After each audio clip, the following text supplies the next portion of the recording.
Two. Oh, was that it? Yeah, we're good.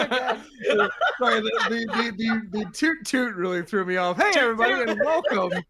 Welcome to NPC Incorporated, another one of our mandatory work outings, where we sit down, take a break from our normal D&D adventure in the mundane world of D&D 5e, which I will explain way better than I just did later. But we take time to just do a little fun one-shot with friends.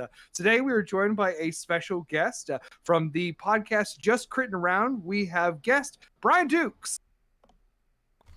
Thank you for having me. I'm so excited to be here. Yeah, all right. Brian just DM'd for our last mandatory work outing. We're excited to have him now as a player. So who are we? We're MC Incorporated. We are a D&D 5th edition actual play podcast that has mapped over our favorite parts of the game that we all love into the mundane realm, following the adventures of four co-workers. Today, we are going to be following the adventures of some ne'er-do-wells, because we are doing based on a theme that we got voted upon to you, the fans and listeners and watchers, on our social media channels. We put up some film genres, and what was selected was film noir. So this is my take on a D&D film noir. I hope you all enjoy it. Before we get started, let's meet our cast tonight. Don't introduce your characters yet. I'm going to give you a chance to do that. Whoever wants to go first. How about you, Meadow? Yeah. Hello, my name is Meadow K. Lillian. She, her pronouns. I am one of the NPC Incorporated cast members, and I'm very excited to play film noir tonight. It does feel like that, right? Like we're just like, today we're putting on the film noir hats. Yeah. Hello, it's me. Didn't want to do a Brandon. Oh, I'm gonna do a Brandon anime backflip. That's very nice of you to assume that Brandon can do a backflip. Hi, my name's Liz Getty. I'm the nice one. I assume the best of everyone's ability to backflip. But pronouns are they, them. I'm an NPC Inc. employee. I have tenure. They can't get rid of me. Interesting. I ate a lot of beans for dinner. Nice. What kind? Black. Nice. Yeah. Nice. Classic. Nice. Classic. They Classic look good bean. with everything, those black beans. They do. Next very to slimming. the sweet little potato. Ooh. Ooh, nice. Okay. Black beans, film noir. Okay, I see you. Bean noir. Bean Putting noir. on our bean hat tonight. Oh yeah, that would be the weirdest service to take if this was a bean-based adventure. I am so excited to pitch Please. next week. Yeah. You're breaking into the headquarters of Bush's Beans to steal the secret family recipe. There's bush Yes, beans you dice. do have to kill the dog. No! Absolutely not. Speaking Roll of that Dukes, gruesome bean footage. speaking of Dukes, And bam. I am Yeah. Brian Dukes. I am a guest for this evening, and I'm very happy to be here with you guys, and fantastic people, and very excited about film noir. I have kind of a list of film noir slang that I'm gonna try real hard to work it in, but some of it's just gonna be bad. So yeah. There's a reason we discontinued that slang. yes. Oh my gosh. Some of it's real problematic, and I'm gonna avoid those. But Thank you. Yeah. Thanks. Oh God. Yeah, I just watched Brick all week, so this should be interesting. Oh, nice. Nice. Great Nice. film. Like multiple times, or it took you an Research. entire week to get through it. Do I want to be nice, or do I want to be real? Well, I think we are ready to get started. Are you all ready? So Absolutely. ready. Oh, very much so. Okay, well in that case, let me rearrange some windows as I often need to do when I start DMing. So Mhm. tonight's adventure is based on film noirs, and it is set in a familiar location for our NPC one shots, but different.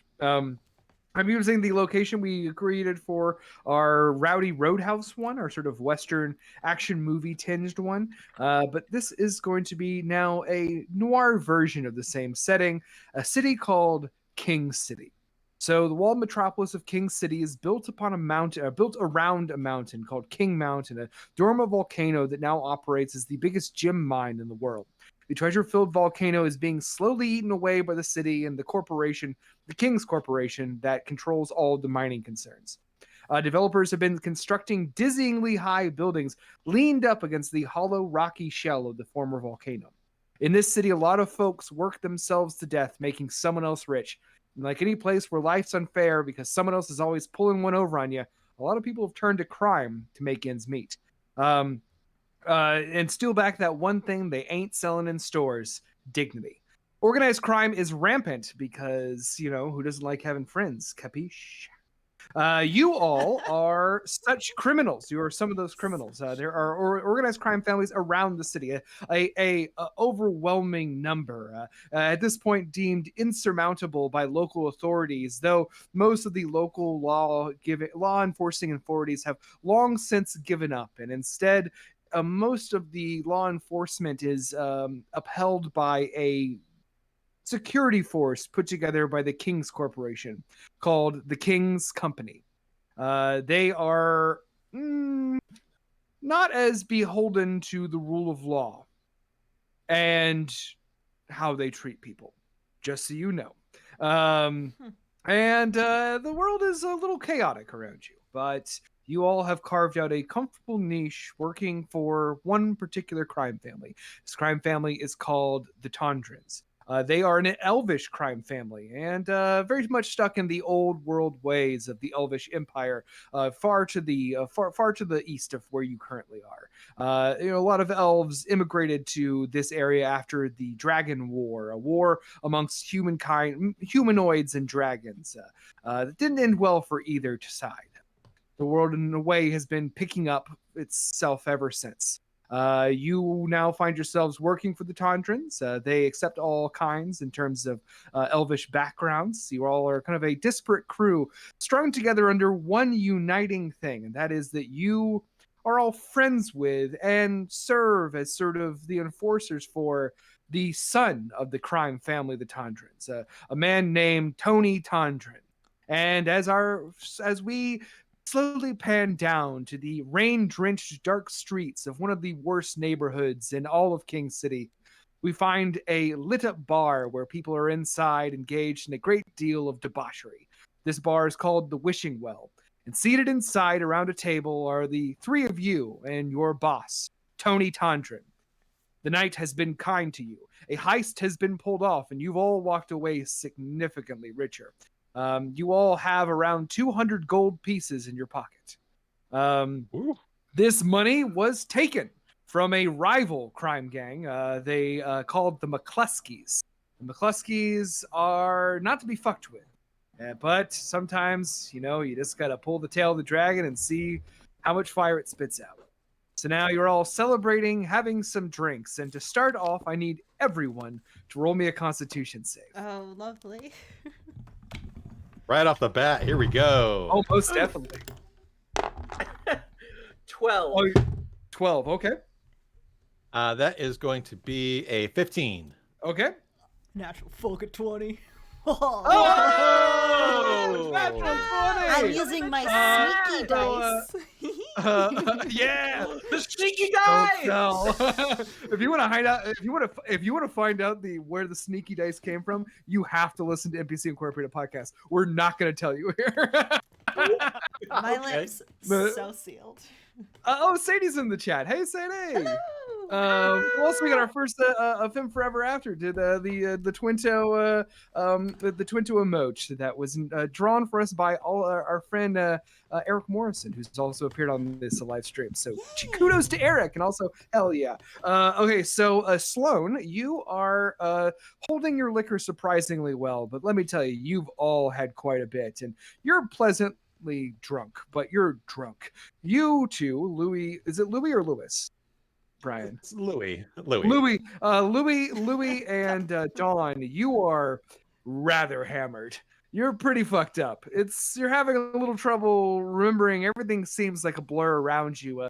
The bright lights of the Wishing Well bar. Everyone, make me a perception check. The two of you at disadvantage. Okay. And also, how about this? And Liz, you get advantage since you got the nat 20. With disadvantage, that's an 11. Okay. See, I wish I'd done better because I got a 20 and a 7, so it's 13. Oh, we wasted a natural 20. We already had 2. I got a 17. Not fair. 17. Okay, so we'll go with kind of Sloan's perspective for this. You look around the bar. It's a busy night here at the Wishing Well. It's an elvish bar in this town, and most of the clientele are elves. There are a couple odd goblins just milling about in a back table where they kind of like to sit. It is an interesting bar. It's a very like a wooden construction with like wide, tall rafters with big sort of supports holding it up. And strung up there in the rafters are weapons of all kinds, all make, all model, all so sort of just like aiming down at the table. Like imagine like they got the same person who did that weird knife collage for the movie Knives Out to do the fucking ceiling of this bar.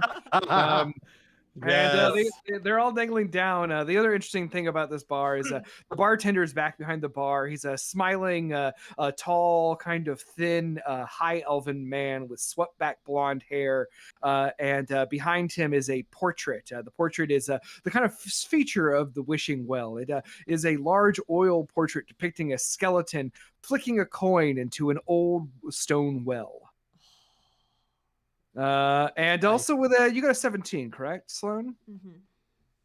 You see that there's a number of figures that you recognize quite well here. In addition to Tony, who's sitting around you chatting excitedly, you see Tony's sister, Tilla Tondrin, is talking to a handsome man in a black coat at the bar. You also see that a local reporter, a sort of muckraker by the name of Herman Hoffman, is incorrect. By the name of Ben Gully is walking around trying to take people's pictures. You also see that the bartender, whose name is Mr. Wells, is mixing drinks, and everyone seems in high spirits tonight. Like they know that something good happened to everyone, you in particular. So now let's go around the table and meet our characters and hear what they look like. Start sitting at the head of the table, as is his way, and also he's going first, is Tony Tondrin. He is a high elf. He has short cut hair, like a sort of like almost like a crew cut of blonde, spiky blonde hair, which he always has hidden underneath various hats. He loves fancy hats, this guy. He's a snappy dresser, wearing like a kind of a green flannel suit, smoking a cigarette and leaning back with his tie slightly askew and really pounding the whiskey. Also, as Film Forever After pointed out in the chat, who doesn't love fancy hats? Very good point. How about you go next, Meadow? Okay. Well, sitting on one side of Tony is a pallid elf woman. She's got very pale skin and pitch black eyes with like no whites to them. And she has short cropped, like flopped over on one side, like down her face, blonde hair. And she's wearing a black suit and a tie that's also black. And next to her is a robotic dog. Normal. Normal, very normal. Which is called Dog, D-A-U-G, Designated Attack and Utility Guardian. And she is kind of nursing her her whiskey and looking over at Tony a little shifty. Oh hell yeah. Yeah. You're pretty well fucked up. But yeah, you're sort of taking a little slower now. Yeah. Brian.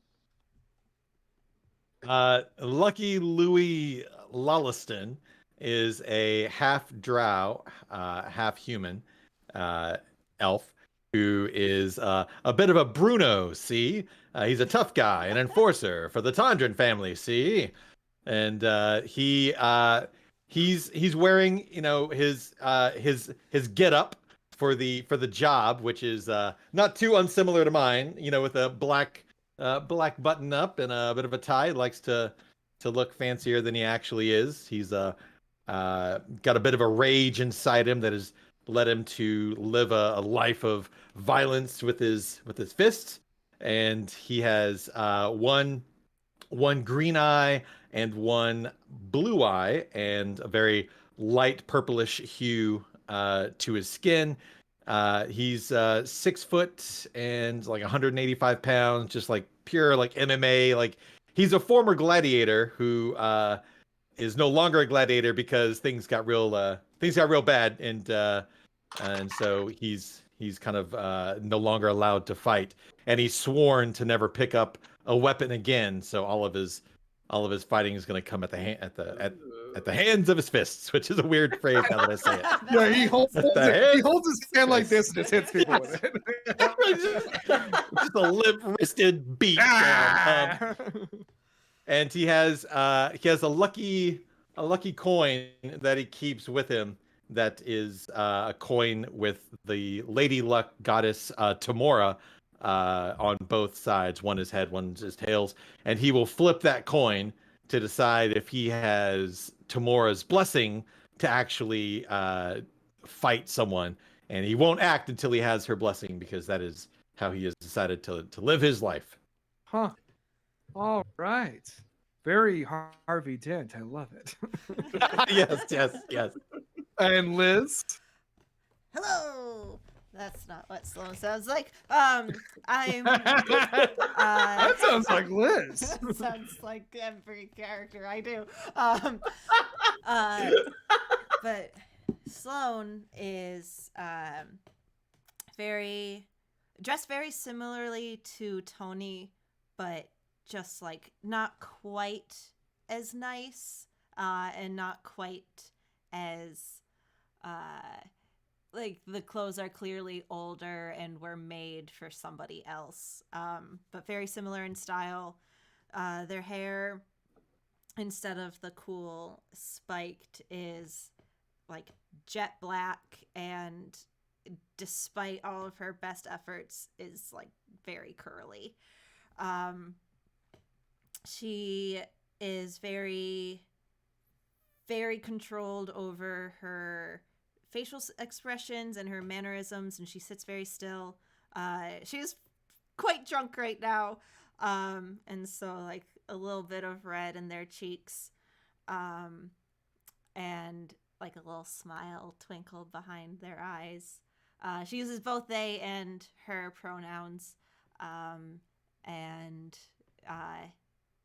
over everything she always has like a like the nicest thing she owns is a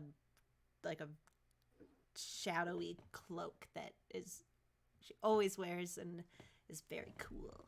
It's just a regular cloak, but it looks fucking tight. Hell yeah. It's Oh real yeah. nice. I love it. Someday. Oh, maybe. very nice to meet these Cool. characters. As all these you're all quite aspirational gangsters, or at least to a certain degree, some of you are. I mean, some of you find your ways into this life by circumstances that were outside of your control. Some of you took it because that's just all you know. Some of you maybe even wanted to be here right now. But we'll find out as we go. We've met these characters. Also, I want to highlight something that I think has been brought up already, and I want to make sure we're all aware, is that this is set in the fantasy world, but it is a more modern fantasy than our normal games are.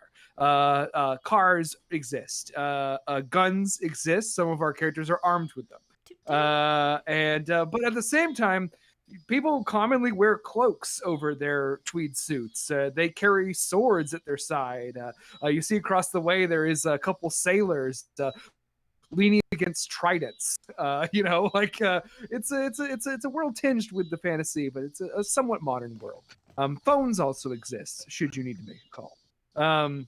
But what I do want you to notice is as your boss begins to talk at you. And he leans across the table, holding his drink, his eyes kind of blurry because he's so fucked up. And Tony Tondrin says, "You did a good job tonight. I'm proud of you, gang. Yeah, we did a big score, didn't we? Something they're gonna be talking about in tomorrow's papers. Well, say something. Don't just look at me like that." What am I? Sorry, supposed to boss. say? I didn't want to interrupt you. You were monologuing. You can interrupt me anytime you want when we're celebrating. Don't do it outside of that, though. Wouldn't dream of it, Tony. So what we thinking? Another drink, a little bit of dancing, maybe get some music in, huh? Band's Ooh, about to come on here. I do like the band here. It's a good band. Stay for another drink. I'm good with this one. Come on, Don. That's that big old score. We gotta get a little more in us, huh? We gotta live this night up. You never know. Could be our last. What are you trying to do, Tony? Loosen my lips? You don't have to talk about nothing you don't want to talk about, Don. But I want to talk, and I appreciate if you would all be a little more conversational. All right, all right. Listen, I'm just thinking over how great it went tonight. Just so good. Yeah, without a hitch. Those McCluskeys didn't see it coming. Stinking Yeah, I'll bastard. take. I could use another dip. This terminology is awful. Dipple the tipple? Dipple the tipple, boss. Pour me another one. Let's go, Wells. It's a Tony kind of like snaps his fingers, and Mr. Wells starts pouring you drinks. He looks a little exasperated. Also, any questions you might have about the world? These are times for you to answer them. This is your intro to this world. You know that you've robbed a family called the McCluskeys. You know you have a bunch of money in your pocket, and et cetera, et cetera, et cetera. What is the? You know what? I'll ask in character. As of just hanging on barely. Yeah, you're probably the drunkest of anyone but Tony. Yeah. So, boss, what do you got against the McCluskeys, anyways? See, Come on, it ain't like that. You know who this city is. You know, the big displace of beasts eat the small displace of beasts, and the owlbears scoop them all up at the end of the night. You gotta make sure you're the biggest animal out there in the woods. You know what I'm saying? I think the McCluskeys are just glad they weren't the Zeldrins. If we remember, I do. Dawn, you had previously had a run-in with a family called the Zeldrins. They ain't doing too great now after what you did to them. no, they're not.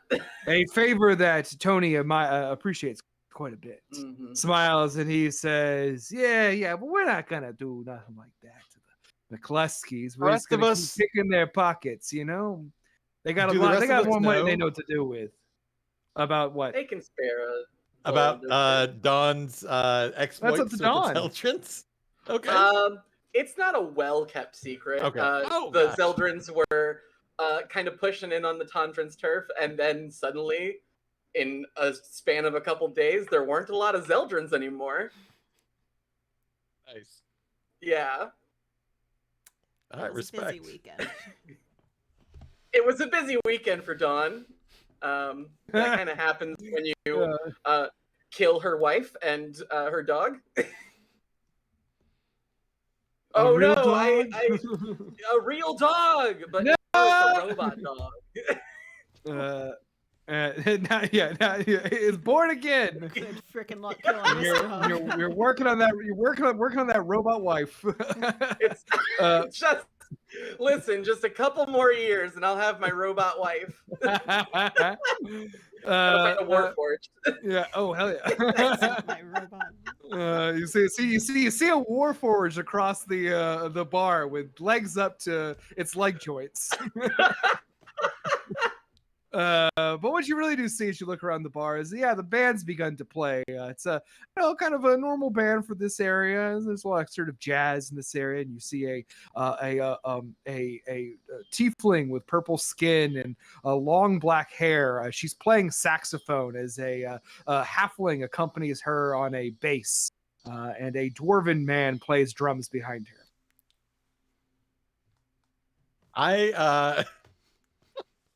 I am. Let me ask a question. Do I work part time at this bar? You this bar, but you don't work tonight, which Okay. might Alright. be a reason why the bartender seems a little put out by your ordering drinks by calling him over to the table. And he comes over and he puts down your whiskey. He's like, "There you go, Lucky."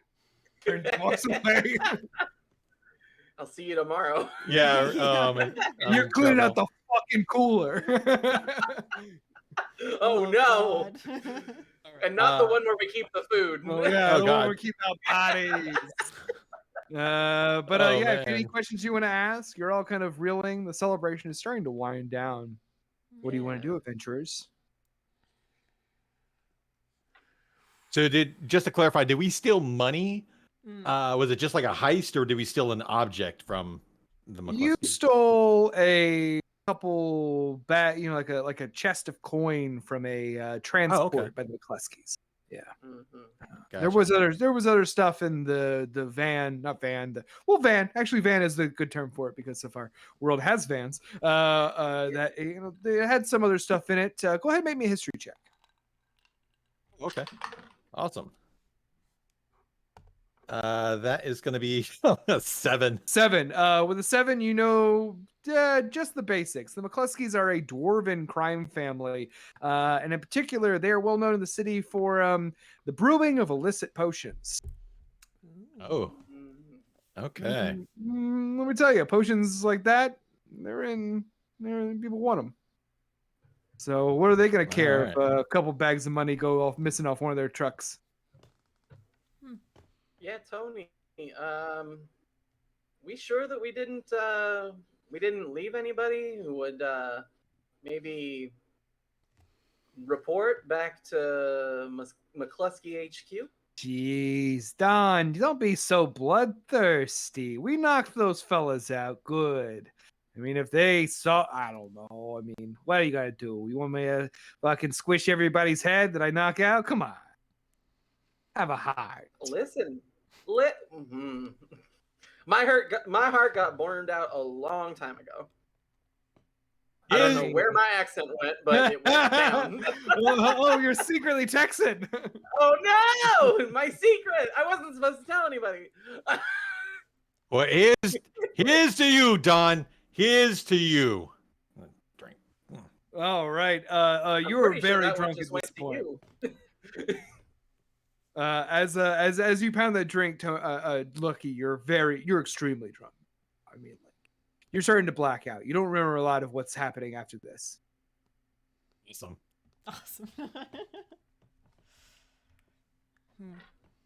Anyone else have anything they want to do before you guys go to bed? You all seem so tired and drunk. I'm gonna take out my lucky coin, because in my mind I'm thinking, do I want to grab my sham and take up, which is as close as I could find to a saxophone when I was building this character, was a sham. Wait, you have a saxophone too? Yeah. What are you gonna do? So- E Street? Are you gonna like fucking join the band? No, That play it was out. the I love idea. it. I love it. Yeah. Do it. So let's see. All right. Let's see. East Street. That is a heads. I absolutely tried to go play with the band. Okay, very good. I want Amazing. you to make me first, especially now that you're going to try to do this, make me that constitution check on the drink now. Now that it has more of a bearing on your next move. Okay. Okay, 17. All right. 17. Okay. Okay, yeah, I mean, at this point, once you're this drunk, you're just putting, just more paint over the door handle, and just making it worse. You pop up and you head over there with toward the tiefling woman playing saxophone with the band, and you have a saxophone with you, we'll say, and you try to play it. Make a performance check with disadvantage. Of course. Oh God. Oh man. That is a 3. 3. Okay, yeah, you get out a couple of shrieky, squeaky notes before the tiefling woman leans down and whispers into your ear, "If you don't walk away soon, I'm going to cut your throat." Sit down, Louie. All right. I absolutely do not want to have my throat cut. But I don't want to, just uh, like lose face. So I'll look at her and like, oh yeah, okay, all right. Don't give me a Broderick, eh? Oh god damn it! Whoa. Someone close his tab. Close his tab of slang. Sorry. I have a You're whole cut sheet. off. All right, and I'll stumble back over to the table and just promptly just put my head down. Oh hell yeah! Very good. Lucky When you Lawless, did that, your ladies camera got and a little gentlemen, unfocused. Is great. I To you, Sloan and Don, you do anything else? Tony is laughing uproariously at this. He sort of leans forward and he says, "Oh, poor Lucky's a little. Look, he's all tuckered out, huh? I think You two he, better get him back to the flop house. Yeah. Mm-hmm. Yeah, I think he better sleep this one off. Yeah, keep an eye on him tonight. Don't let him get into no more trouble." You got And it. Tony gets Well, up. hopefully his luck don't run out. He says, "Hasn't yet, huh?" And he straightens his green suit and says, "I'll see you tomorrow, bright and early. You guys are planning on a next move." You got it. All right. And he turns to all of you and he says, "Good night." And he looks at you, Don, very pointedly, and he says, "Enjoy yourself, Don." And he walks away. You too, Tony. Cool. What do you two do now? I watch him leave. When I see him exit, do I get a sense of like he's going home or out somewhere else to another party? I guess that's going to be an insight check. This is not 20. I don't know what's going on here. I love this dice. You got a natural 20? Yeah. Wow! I mean, you see him head toward approximately the direction that he generally goes to go home. Okay. Yeah. Then, I mean, I'll say, but with a 20, you feel fairly certain that's where he's going. He's got an apartment over in kind of a little bit of a nicer part of town. Not a far walk from this scummy place, though. well, I'll help slug this drunk sack of shit home. Yeah. Oh, how about this? Also, since you got a natural 20, you got to have something good.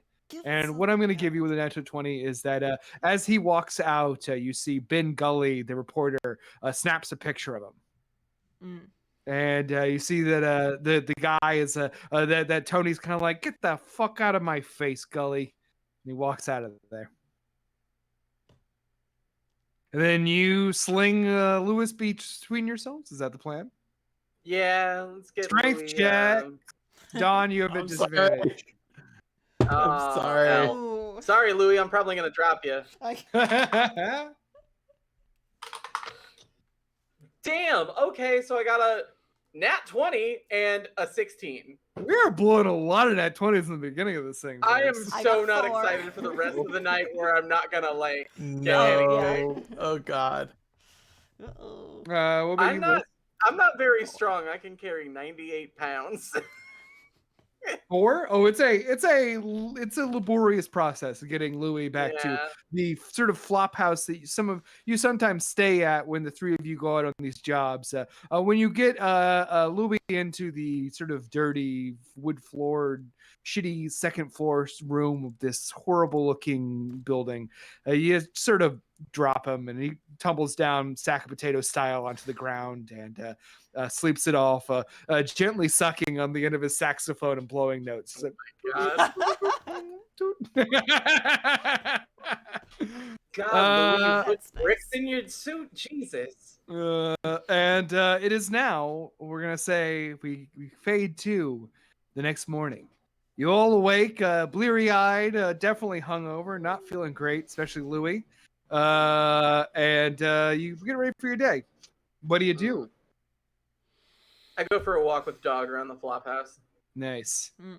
See, there's mostly sort of ne'er-do-wells. People like to keep to themselves. You see doors that are kind of open, shut quickly as you pass. Yeah. Dawn doing a bit of a like a little patrol around the perimeter is a regular occurrence over at the flop Okay. house. So. It's, it's no one's cause for alarm, but people give you a strange look. Mm-hmm.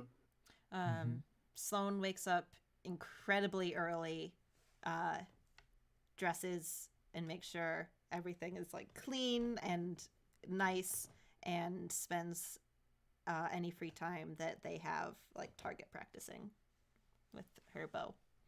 With your bow, right? Yeah. Nice. Mm. Cool. You set up a little area to do this, such activities. Not Classy. unusual in this place, Okay, so yeah, you were doing a little setup. Everyone's getting their days together. Lucky, what are you doing? I am looking for some coffee. I need some coffee real bad. There's always a pot of coffee going on down in the first floor where the kind of front desk is. This is sort of just like a sort of long-term hotel.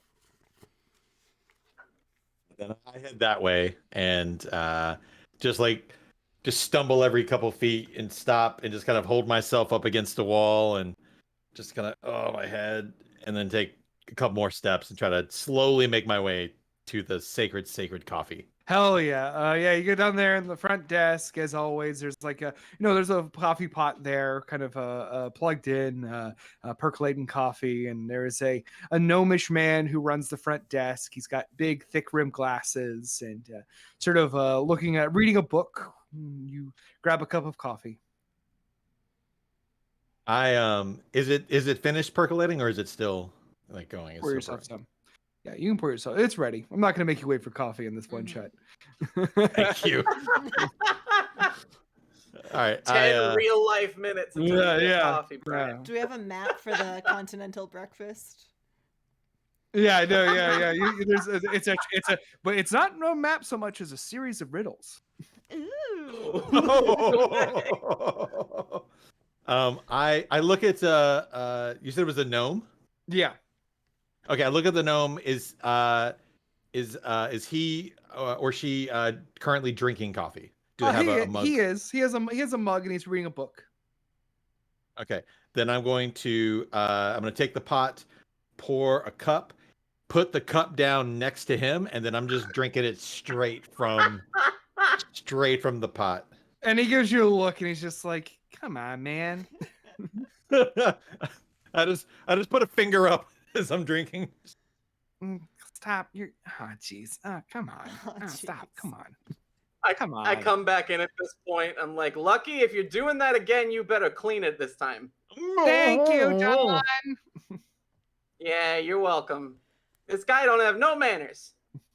And he sort of, as you are cleaning the tip of the coffee jug off, and as Don admonishes you, he says, "You hear? There's been another Scarlet Scorpion murder."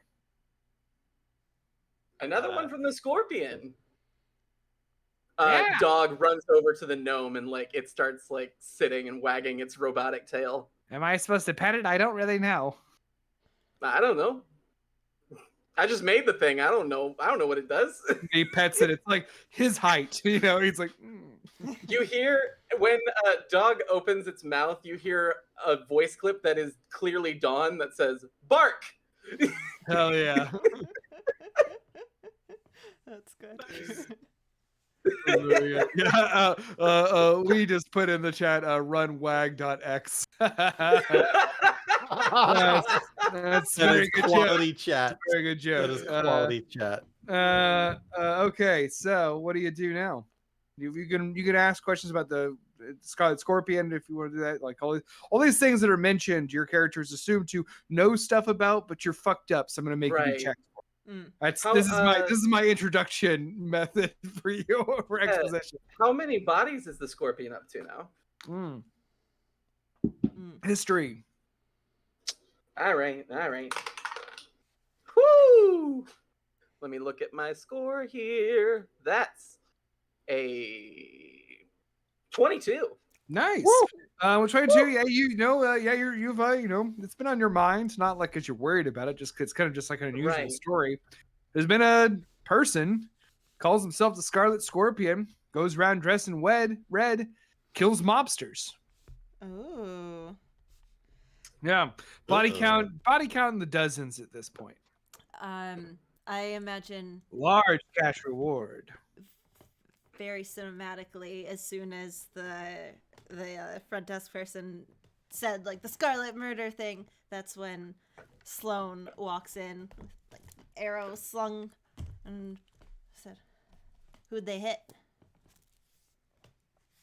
And the gnome kind of shrugs and says, "Sounds like some low-level orcs down by the docks." Question: who controls the docks? Do the Tundrans have any interest in the docks? No. That's all. Or well, you make a history check. This guy doesn't know. He's just Yeah. he's a fucking clubhouse clerk. Oh god, that's a natural one. No. Yeah, you. Oh my god. You throw up in your mouth a little bit. Hey, Why are they... Oh, Louis, this is why I didn't want you drinking from the pot. Okay. Why do they want to do anything with the orcs? They're just what? Doing shipping, receiving? What? Well, smuggling comes through there, but the Scarlet Scorpion, it's a crime fighter. Yeah, more like I don't know, crime starter. Were you gonna say slime fighter? Yeah, kind of a little bit. I thought better of it, but you're the one who said it, not me. Well, it's my establishment. I can make whatever bad jokes I want. That you can. What's your name again? This is Elliot, as you know him to be named. Elliot, you can make whatever bad jokes you want, and I can't stop you. Okay. I'm just kidding, Elliot. I'm just kidding. It's a little mob humor, I'm gonna go make some more coffee since this one's gonna puke it up everywhere, and he walks away. Okay, finally. Jeez. In fairness, I poured you a cup. Sloan is gonna take that cup. It's for everybody. Nice. Sloan, you up early target practice? Yeah. Were you out anywhere last night? No. Okay. Me and Dog just finished doing a perimeter check. It's all good. Okay. Lucky, you think you can stand today? Oh yeah, sure. I just got to get a little hair of the dog, maybe a little of this eel juice in my. Yeah, someone did some real chin music on me last night. I have a list. I'm just trying them out, guys. I'm just trying them out. Eel juice sucks so bad. Eel juice. Is that You know how eels horrible. produce? That makes no fucking sense. Anyway, make me a perception check, all of yous. all you yeah. juice. Also, Lee said in the chat that it sounds like eel juice might just be a fantasy beverage. Really not anything. Ooh. It's a 17 for Dawn. Nice. This coffee is helping me clear out my mind. That's an 18 for Louis. Ooh. A 21. That's what.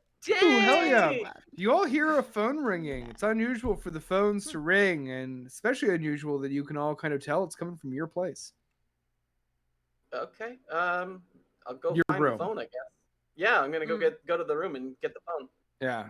You answer the phone, and there is a gruff voice on the other line. On the other end, it says, "3 of you, Tondrin Hall, now."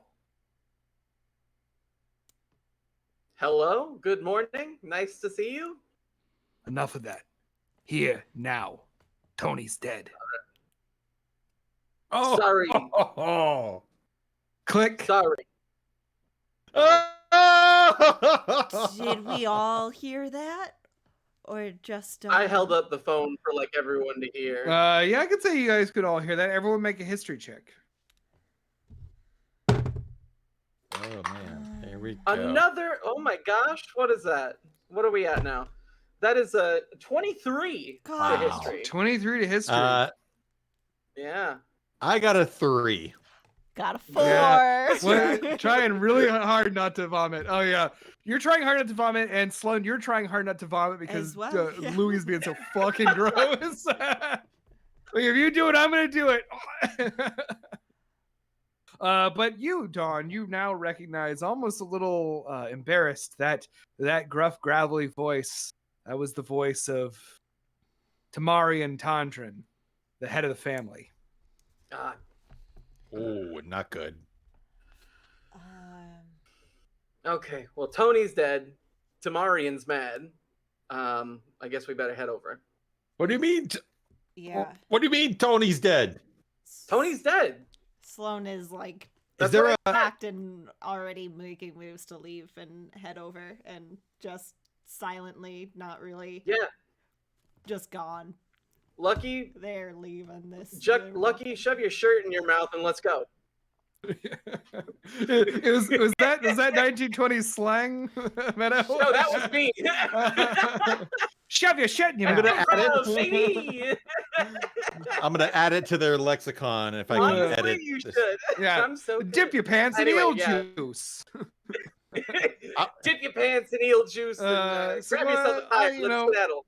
For the I'm gonna- sake of cinematicness. Oh yes, what was it? What is it, Louis? What are you about to do? Oh, I'm gonna God, light what are up you a doing? Gatsper. It's It's a cigarette. Gatsper. It's a cigarette. Gatsper. It's a Gatsper. That's worse than cigarette. I hate that. I'm I sorry. hate that. I'm gonna light up a Gasper and I'm follow gonna my chew a compatriots. fig Newton, if you know what I mean.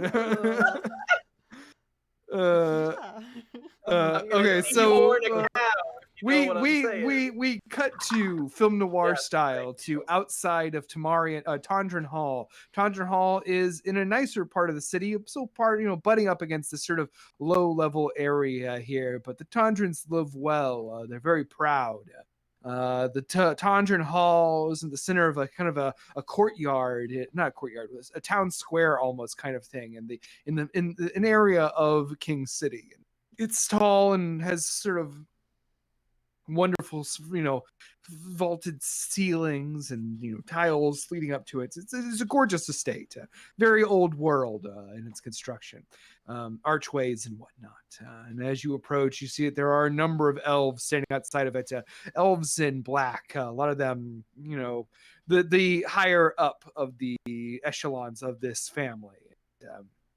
As you get there, they open a door immediately so you can enter. Yeah, go in. All right. Yeah, go in. Okay. I kind of bow deferentially a little bit as I walk back. All right, so you all head in, and as you head to the end of this long hall. It's a sort of it's very much is like a sort of a long living space, sort of tables and chairs that started out, but one continuously long room, and at the very end of it is a fireplace where there are 2 chairs set up looking at a fire.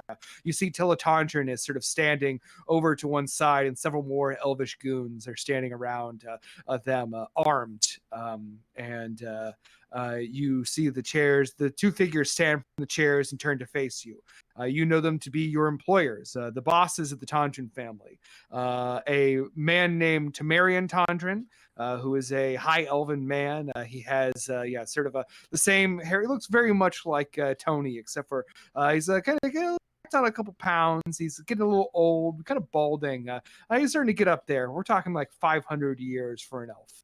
And then next to him is his wife, Tiana Tondren. She is very kind of just like stern and very erect, just like kind of just like a statue-esque woman who turns and faces you. Her eyes are always kind of very mistrustful. You've never really seen her smile ever. Her long hair is approaching silver as it sort of loses its color in her later years, but you know her to be kind of the brains behind the family, as Temarian is the speaker. And you see that there on the table in front of them, in front of the fire, stretched out, is Tony. He is dead. Temerian, Tiana, I'm so sorry for the loss. And Temerian immediately puts up a hand, and he says in Elvish, "Speak Elvish." I do so. All right, so he says the same thing in Elvish, and he continues on in Elvish here, and he points to his dead son. He says, "Now, I don't know what was going on last night, but Tony never came home, and we found him this morning on the steps of a house. Now, you want to tell me what's going on?" Temerian, we did a job last night. We hit the McCluskeys. It was just a grab and go. Wasn't anything fancy. No murders. Nothing. Tiana steps forward and says, "I'm not familiar with any orders being given to go against the McCluskeys in any way."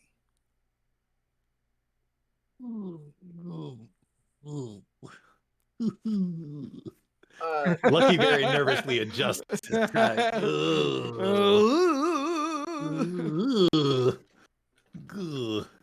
Listen, I ain't smart. You point me, I shoot. I'm a weapon. Somebody told me, hit the McCluskeys, and we did.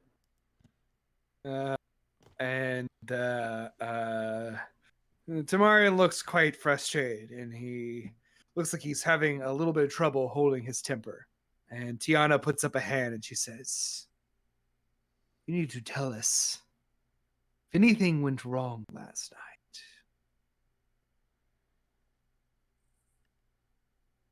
Can I insight check myself to see if I remember anything? I mean, if you would like to, yeah, go for it. Try to recall. I'm going to try to. check on yourself. I'm going to try to. No. I'm going to try to recall the details of the job, and that is a. Would you believe a natural 20? Holy shit! For a total of 25. Damn. As the conversation alluded to in the bar, you remember that there was a number of McCluskey guards that you incapacitated, did not kill, and that there is say natural 20. I gotta give you something nice, you see that Tilatondrin is crying, sort of trying to not show it, but she is quite sad. And the Tamarian and Tiana, though, they don't give a shit as they look at you, and they say, "Well, thank you for your assurance that the job went normally, but as you can see, something has gone terribly wrong. Do you see?" I do. Tony was the one to send us on the McCluskey hit, right? Well, who runs this gang, Don? You're right. You're absolutely right, Temerian. I trusted Tony. I should have come to you, and that's my mistake.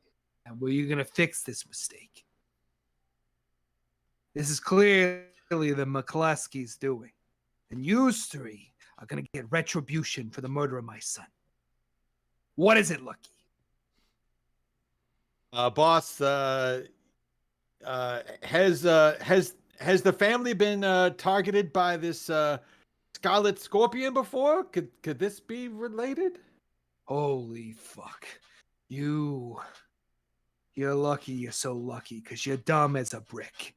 There ain't no fucking Scarlet Scorpion. And Tiana steps forward and says, Scarlet Scorpion is just the king's company, killing who they want under the guise of some vigilante. But the Scarlet Scorpion did not kill my son. The McCluskeys did, and I want their heads. Well, I mean, I'm sorry for your loss, but this is my specialty. Good. That's what we're assuming, Don. Because if not, we'll assume that you just failed to keep our son safe. One of your many jobs. And, as such, the three of you will be no more. Lucky, loosen your tie. Okay. It's tight. It's tight. Can someone get this man a thinner neck? Oh gosh. Oh my gosh. The whole time, Sloane just like staring kind of at the ground at their feet and not looking up at them, and says very, very quietly that we will avenge him and we will not disappoint you. Very good, Sloane. That's what I like to hear. And the rest of yous, I think you should start to take out the Sloane here. Pull your weight. Do your job. That's all it's asked of you. If you can't do that, we'll find a place to bury you. Now get out of here. Find the McCluskeys. I want Martin McCluskey dead. Thank you for the name. See you when he's dead. And Tamari. Here's the thing. Dawn is not wise. Dawn is not very good at thinking things through. You did not pick the street smarts. No. Okay. She knows how to build a robot dog. Which is sometimes If all you you can need. build a robot dog, you can do anything. Applied knowledge, okay? Okay. Dawn is gonna sort of about face and kind of click her heel to call dog and walk out. Bark, bark. Thank you. Okay, so you have a couple options here, but I want to make it very clear this is now your mystery. You have a couple options. You can go to a place to see if there's any information you can gather. You can try to find some of these names that have been mentioned to you. Or you can, I don't know, fuck off and, run away from King City. Though, don't do that one. We change our names and move. Yeah. I want to make a living with playing my saxophone. Oh gosh. I'm gonna rename myself Kenny G. This is gonna be a short campaign because they're gonna see you do that, and then we'll just and you're now at the bottom of the lake. And make several Constitution saves. Yeah, in addition to being a vigilante, the Scarlet Scorpion's also a music reviewer. No. Gives you a fucking papers. a 3 on Trident. Oh no! Nice. Pitchfork. Okay. Yeah, that ruined your fucking career. It's the mid 2000s. It's really bad for you. I'm gonna kind of scratch my chin a little bit, and then last person that we know that saw Tony was that Gully guy, right? He took his picture. Mm-hmm. Yeah, he took his picture while he was walking. Well, I was probably passed out at that point, so I wouldn't know that. I'm looking at Sloane. It was the Gully guy, right? Yeah, the Ben. little guy. Ben, Yeah. And he's one of those reporters for that rag, right? So Yeah. he's probably got like a little bit of dirt on Tony. The King's Herald, by the way. King's Herald, yeah. That rag, the Herald. Let's go talk to. Let's go shake down Ben. At least he'll be able to. I mean, I don't know. That guy's a sleaze. He probably followed him. It's fair enough. Yeah, can we find like as we're like walking and talking, and you mentioned the King's Herald? I want to see if there's like a corner newspaper stand that I can grab a copy from, or a a newsie, a newsboy on the corner. See, There is. boy. There is as you walk out and there you see it. There is a little like a halfling child selling newspapers on the corner, very newsy style. Tired. I've been unpacking all day. New apartment. Hey! I don't know if you can hear the train go by every once in a while. That's going to be a new feature on our live streams. I know Lou literally makes the train tracks. So you see a small halfling child, a newsboy cap, heading out papers. Extra, extra! Scarlet Scorpion strikes again. Walk over and say, "Hey kid, give me one of them papers." See, Okay, but you gotta pay for it. I pull out a gold coin. Holy shit! Hey, quiet kid. You're like 10. I'm allowed to smoke and cuss. Watch your mouth, kid. You're not unionized. Joke's on you, and this what we is. Oh my mistake. So I pull out a gold coin, and then I kneel down and try to get like eye to eye with him. Kind of a little patronizing. What you want, old man? Oh, Louis, give the boy his gold and get the paper. no, I'm gonna, but I'm gonna give you this coin, but I'm paying for a little more than just the paper. I know you newsboys talk a lot, and you chatter, you flap your gums amongst each other. So anything extra that you want to tell me, it'll go a long way to paying for the rest of this, the differential here. My cousin's got a new dog. I don't know. You weren't really specific. I've been saving up so I can get a hat, like a fancy hat, like a gangster hat. Okay. You gotta be specific. Give me that coin. Tony, did you hear anything about Tony? Tony who? There's a lot of Tonys in the city. Like half the people Oh are named my Tony. God. You're punched this in the kid. elf. You're by the Tondrins. Who do you think we're talking about? Tony Tondrin. No, you think, okay. Make a persuasion check.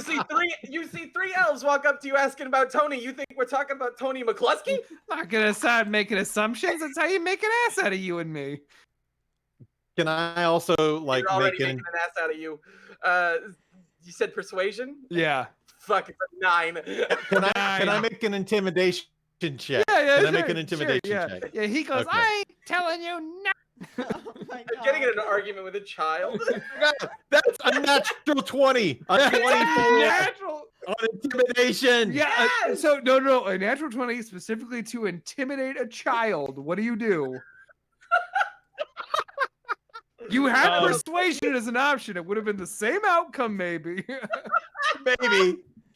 I Tell your fucking mom. I very gently but intimidatingly like straighten this kid's shirt like an angry, disappointed father. Just say He's wearing kid. a bolo tie too. Oh my God. Perfect. Just like so, let's not be such a wisecracker, eh? Why don't you tell us what you know, or tell us what you've heard. Jeez, touch my bolo tie. It's turquoise. It's real. And he sort of touches it to make sure it's still there. He says, Now we'll have to give this set in Arizona.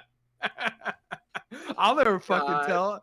Every time I make any new fantasy location friends, I just take every place I've ever been to and throw it in a fucking blender.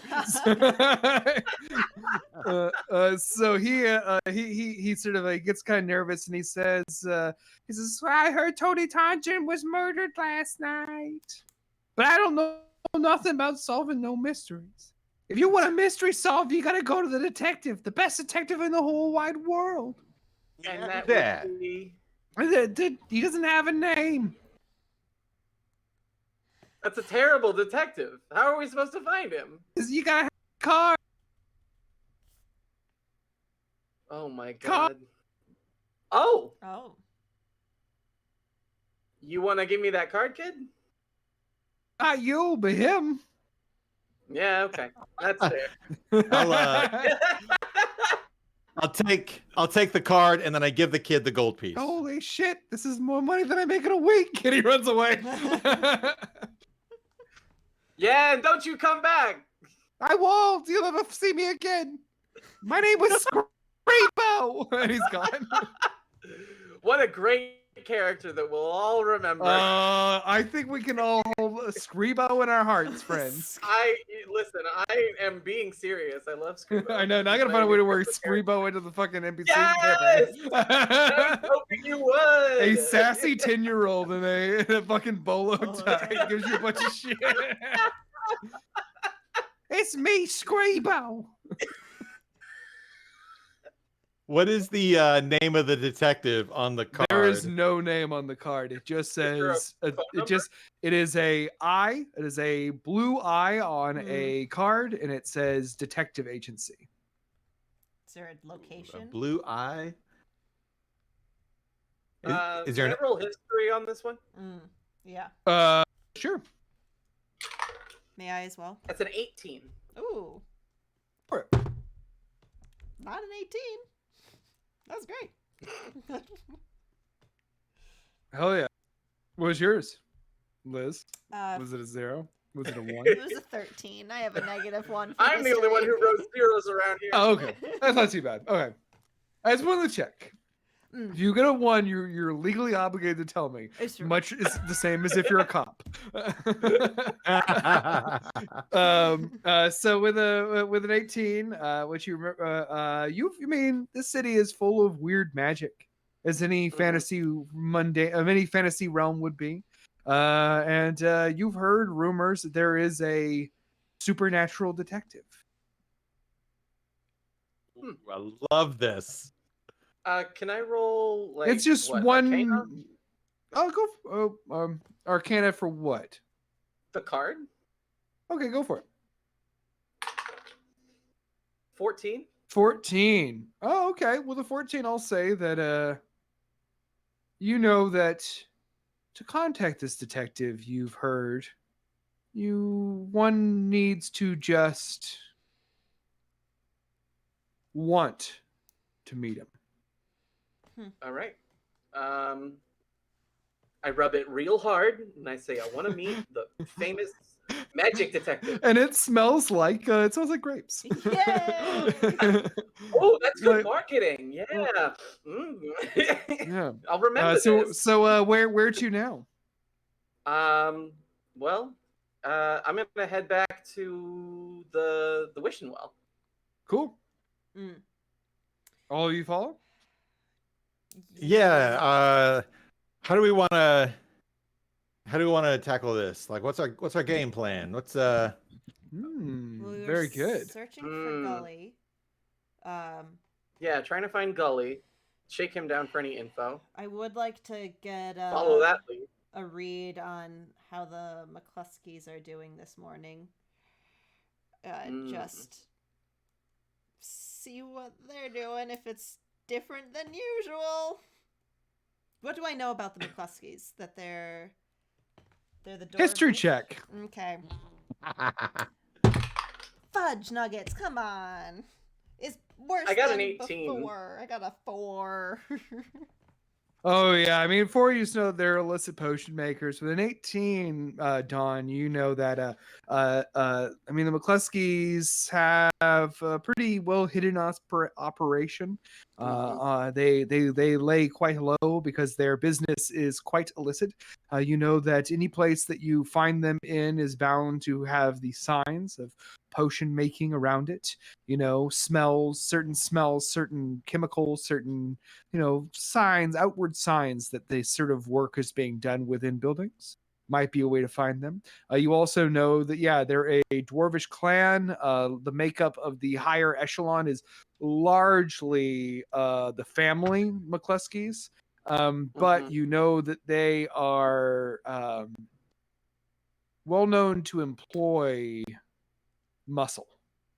Mm, Ooh. okay. Maybe so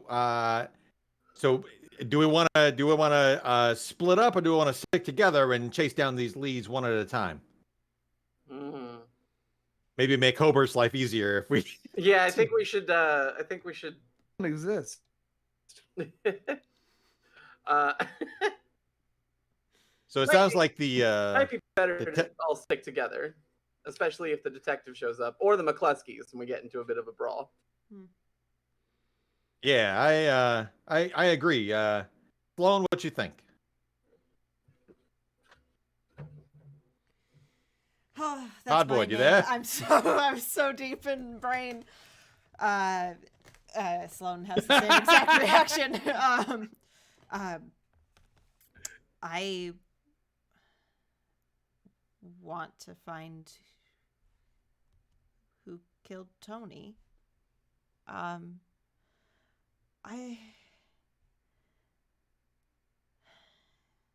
Sloan, are you okay? You're acting Yeah. kind of funny. No. I think we should. Let's find Gully. See what other photos he took last night. Okay. So to the Tribune then. The Herald. Oh, sorry. I have 2 subscriptions. I like to try to stay informed. Make You a subscribe to the Herald. make a history check. 14. That is a 19. Nice. 10. He subscribes to the Herald. Hey, this is why I got 2 subscriptions. I'm well informed. What'd you get, Sloan? 10. A 10, right? 10. Mm-hmm. So with a 19 was our best roll. You remember having worked at the Wishing Well for some time. Ben is pretty much in there most days when it opens. Mm-hmm. All right, yeah, Benny. He's gonna back to the Wishing Well. Yeah. He's something got of a- a night beat journalist, and he's also something of a. He requires a certain amount of lubrication before he begins his job. Gross. Are you looking up a? You're looking up a thing, aren't you? No! Damn it! Shit. You can't hide. You're not good at your stealth checks. I'm watching your well, faces now. I accept that. So yeah, let's head to the well. Turn Ben upside down, shake him, and see what falls out. Huh? Sounds good. All right, so you head to the Wishing Well, the bar. As you arrive at the bar, you see that there is it's open. It's it's one of those bars that opens, doesn't close for very long, opens early, and there's people getting off the night shift coming and looking to get fucked up. It's sort of a rowdy place anyway, so if you want to go in, you're certainly welcome to. All right. I bring Dog in right next to me. As I you look around walk for to the Ben. As you walk to the door, before your hand gets on the handle, you hear the clinking of metal next to you as a man walks out. The man is wearing like a metal vest, like an armor vest over a sort of purple uniform. A large golden K inside a yellow circle on the shoulders of each side. The man has a very square jaw. He is a human, and is got at his slung over his shoulder a battle axe. And then around the other corner, two more men in purple outfits come out. These have swords at their sides.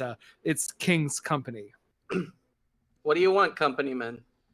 The human man is smoking a cigarette as he walks up toward you. He says, "Come on, Don, is that any way to talk? We just want to ask you a Don't you- couple questions." The family's in mourning. I don't have time for your questions. This ain't, you what? What do you want? Can I want Sorry. Gully. I'm talking to this one. What do you want? A cigarette? Oh my god. No, yeah. Can I get a smoke? Can I get Of course. a gaspa? Can I get a gaspa? Don't call it that. I don't like that. I don't like that. What the hell is a Icky. gas? And he takes out a cigarette and hands it to you, very with a big smile on his face. Go ahead and make a history check. Ooh, okay, that's gonna be an 18. I am yeah. well informed. Well, you do read the Tribune and You the do have Herald, two yeah. subscriptions. I got two subscriptions. You've kids. definitely seen this man. This is the captain of one of the local precincts, a man named Captain Ness with a K. He is known to have joined.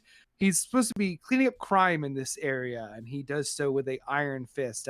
He's quite well known for his signature weapon, a battle axe, which he has been photographed in many a paper, splitting open barrels of illicit potion to pour them down the drain with his mighty battle axe. And he says, interesting to see you all sort of walking around. If the family was in mourning, I thought the Tangerines would have pulled ranks in a little more tightly. What do you want, Ness? Don't you have profits to drain out of some dwarves? No, I have questions to ask about a murder committed in my precinct. Horrible stuff. Tony Tangerine left on his parents' doorstep dead. That's a real shame. Yeah, I can just smell your crying from here. I don't cry over the trash that dies, but my job's to clean it up. So, all right, Ness, what do you want? I was just curious to run into the three of you here. It's our bar. Hey, your bar. I The don't man see- left I don't last see night you and here died. every night. Well, if I was, would you offer me a drink? I don't know. If you came every night, I might appreciate the patronage, but you don't. So, Well then, maybe I'll see you later. I hope I don't. Yeah, and you know what? I hope I don't see you when I'm trying to conduct my investigation here. Yeah, well, stay out of the elf neighborhoods, and you won't see me at all. These aren't elf neighborhoods. These are King's City neighborhoods. Yeah, okay. Part of the problem y'all is keep telling yourselves that. Yeah. y'all keep telling yourselves this belongs to you. Come on, everybody, let's go. See you around. Sloane is gonna watch him And walk away and cast Hunter's Mark on him. Just to silently Hell yeah. have that there for an hour. Hell yeah. So I like that quite a bit. Dawn stopped behind her back, making the somatic motions for keep metal. Oh, jeez, come on. Very good. Brutal. What are you adventures? Yeah. I'm gonna go into the well and say, did any of you see the company men outside and just decide that they should be here? And Mr. Wells leans on the bar and he says, "What do you think we were going to do about it? Can't Listen, fight I'm them. sorry that- Come on." Well, I mean, you can't. Anyway, I'm sorry that they're darkening your doorstep. But... No, I'm talking about your business. I'm looking out for you. Yeah. No, you're sit good. down, Fine. Don. Sit down. Where's Ben? He ain't come in yet, but he'll be here. He always is here. Okay. All right. Can I get I love my cat. Can I get tomato juice? You want lick in it? No. I I'm not only have tomato. lucky. I only have tomato juice mixed with liquor. Do you just pre-mix it? Fine. Well, I'm sorry. Do I have to make fresh Bloody Marys from scratch for you? You want up a No, you're smoke? fine. You know what? You're fine. Just give me a Bloody Mary. He pours you a Bloody Mary. Golly. and he says, hey, What? what have anything to do with tall and gruesome down at the edge of the bar? I look over at the edge of the bar. There's a figure wearing a trench coat and hat. You cannot see their features. I'm gonna walk over and say, And then, "Are you the card?" do you just want to walk over? Yeah, I'm just gonna walk over, kind of fingering the card in my pocket. And the figure is just sort of there, hunched over a glass of whiskey, and you hear it say, "Did you not call for me?" Oh, so you're the card. Okay, yep. Trying to find who killed Tony Tondren. What you'd like? Sorry, I just heard what you'd like. What was the first Is part? that what you'd like? Y'all, what do you think? Who killed Tony? Who killed Tony? Is that the consensus? Can I do a vibe check on this mysterious figure? Does he seem Sure, most definitely. Please, man. does he seem legit? Are you trying to do? Yeah. So go ahead and roll insight. Yes. 18. 18. Ah. You can tell pretty much immediately this isn't human. It might not even be anything from this realm. And you, as a ranger, know that such deals do come with consequences. I'd put a hand on Dawn's shoulder and murmur in her ear, "Careful with this one." Okay. So, if I wanted that, what would the price be? My fee, which is 100 gold per applicant. So what is the benefit of having more applicants? Because I'm the one who rubbed your card. I get a better idea of what I'm dealing with. It just makes it easier.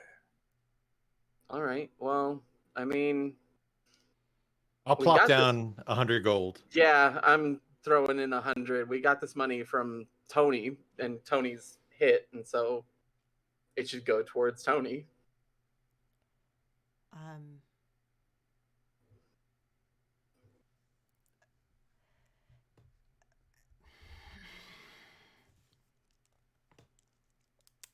I don't think Sloane's gonna do it. Okay. And the creature, the creature turns to face you all, and you see what it looks like for the first time. Underneath the hat is a sort of elongated but somewhat humanoid face, warped horribly. Has a sort of elongated jaw full of like shark-level teeth, and a single eye that takes up the majority of its head. The eye pulses with color.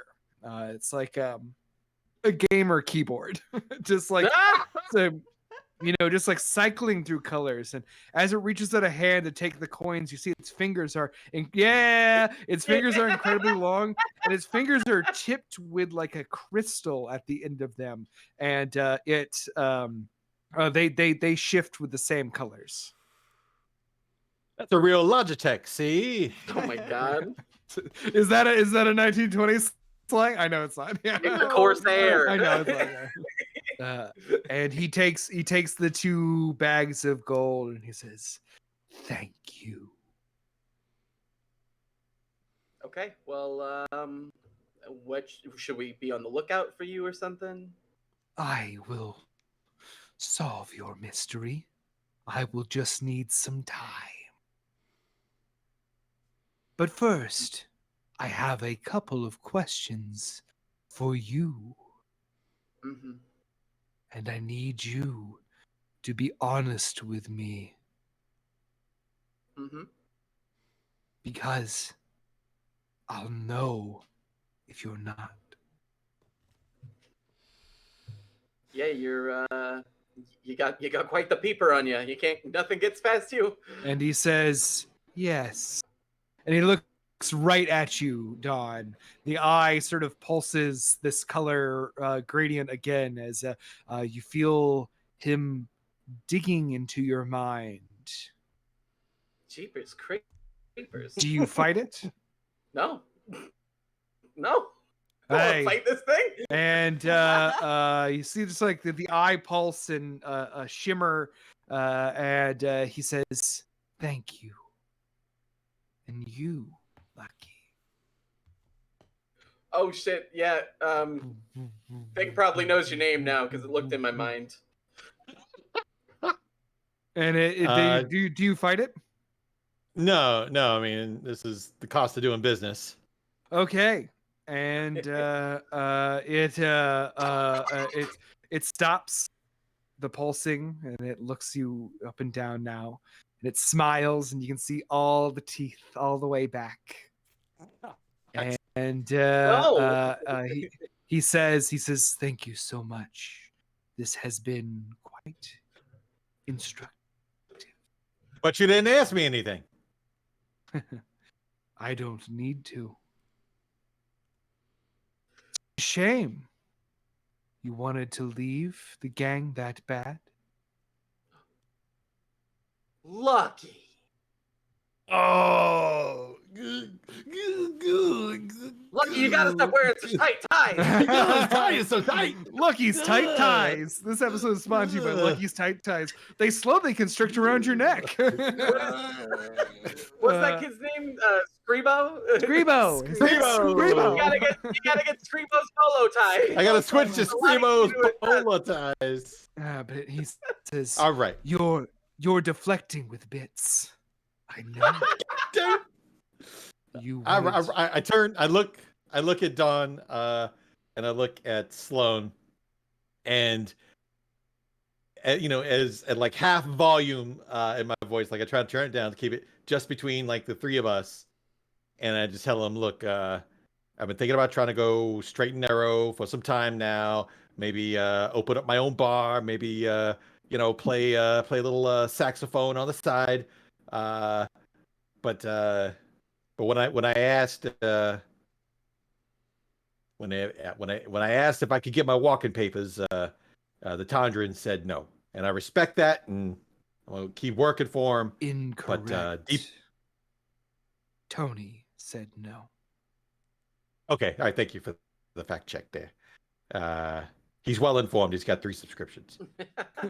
The Herald, the Tribune, and the King City Reader.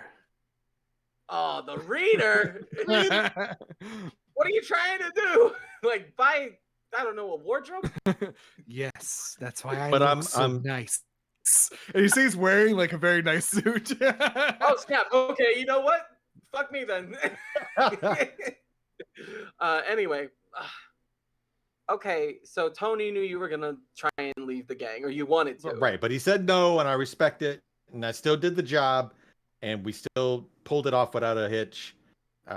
Which I don't know how much of this I should be saying in front of the big giant eyeball, but The eyeball knows. well, He right. already knows. It was in your brain. All right. Well, I think with I'm a these, okay. detective. Also, the eyeball's a detective. But Lucky. I mean, I'm sorry that it happened like that, but you got to know the Tondran's got a tight grip on their assets. I know. A boy can dream, can he? How long ago did you I mean, ask? not with the timers. All right. Well, thanks. Okay. How about we poke holes in someone else's psyche for a moment? Okay. How about that? Yes.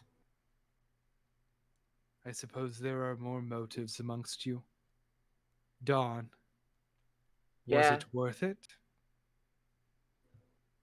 I mean, was what worth it? I got 100. I got 200 gold out of it. Yeah, Don. Was it worth it? Whatever it is. I got 100 less gold now. Incorrect. Okay, no, I got 200 gold, and that wasn't a lie. Yes, but you have additional. Okay, so I Earnings. might have something that wasn't gold. And it might have been something worth a lot more.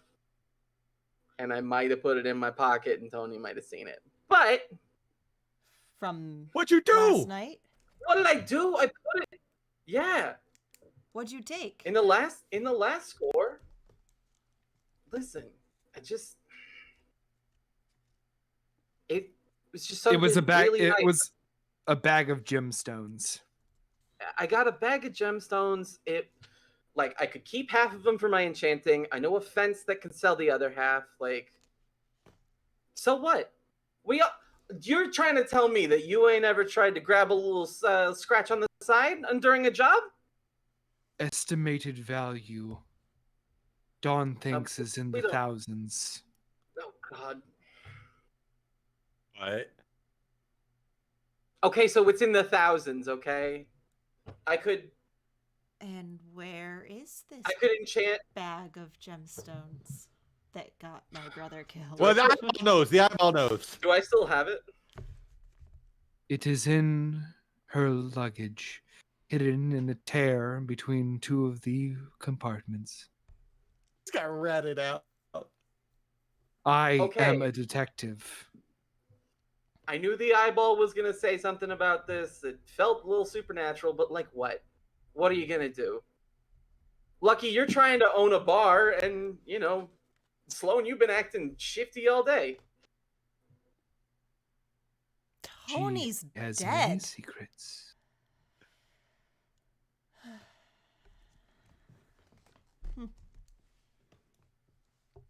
Well, You were in bed, so I'm trusting you. But y'all can suspect me all you want. I ain't do nothing.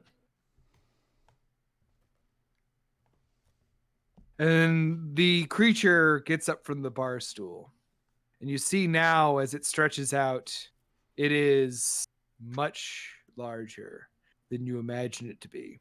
Probably bordering on 10 feet tall. Its trench Good coat Lord. dangling down over it, sort of like what you see are like clawed feet that sort of carve into the ground as it walks. And it Ugh. says, Where did you find a suit like that? I have a good tailor. Lehman Brothers. The big and tall shop. And he I thought that says, place was just a myth. he says, I am going now. I have more detecting to do. I will be Will I back see with you my later? answer. Yes, especially if it turns out it was you. Okay. I'll see you when you realize it wasn't me. And he takes one of his long, bony, crystal-tipped claws, and he points at his eye and says, "See you later." And he turns and walks away. As he walks away, I'm like, do you think that's how they talk where he's from, or do you think he's just playing it up? Who knows? God. But if it were me, I would play it up. I mean, he's a big eyeball, right? I would play that up. Definitely a little theatrical. Dog All right. goes bark. What do you I guys feel want like to do maybe now? we should have a. Oh, I feel like maybe we should have a team huddle, just real quick, Okay. to talk, suss through some things. so. All right.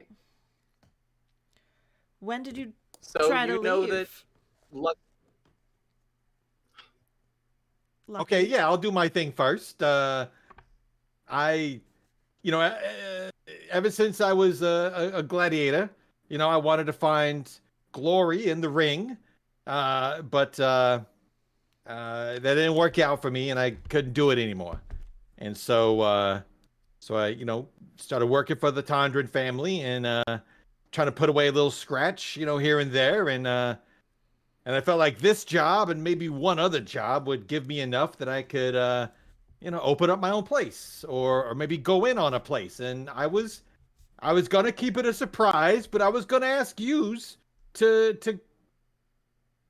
go in business with me and open up a bar. But Tony said no, and so I just gotta, wait my turn until they don't need me anymore, or until maybe I can make them happy enough that they'll grant me my wish. But yeah, I did try to leave, but here we are. Okay, I guess I'll do mine next. I did a job. I stole the gems. There. That's all you need to know. I stole the gems, and I was gonna do with them what I was gonna do with them, and it wasn't gonna be to backstab y'all. Just that's the cost of doing business, right? Especially as an enchanter, like an artificer, I do what I do. I take gems, I make them into things. You think they just grow on trees? I saw a bag of gems, I took them. I ain't going in the mines. So that's my thing. Sloan, are you finally gonna come clean about why you've been looking down all day? It's just been, I grew up with Tony. He wasn't exactly always the nicest, but that shook me. You're cutting in and out, Liz. I can't. Oh. You're cutting sure it I out. can- Like you were giving I had so many touching good quips. testimony You just to missed all Tony. of them. No, it is it cut out there your eulogy for Tony. Yeah. My brother. No. Tony. I mean, you try finding out someone you grew up with was murdered in the middle of the night. You probably won't have a very normal morning either. That's very true. And I don't mean, care I that you guess. took the gems, but if that's the reason Tony is dead because some McCluskies saw you take them and decided to take it out on Tony, then that sucks. So let's find out who killed Tony. Sure. I mean,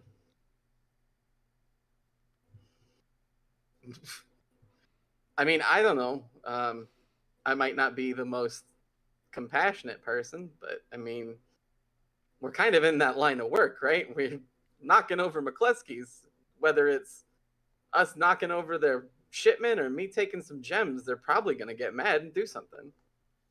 I just want to point out that it's just now occurring to me that we not only did an unsanctioned job by the family, but then on top of that, you had a little grift for yourself with these gems.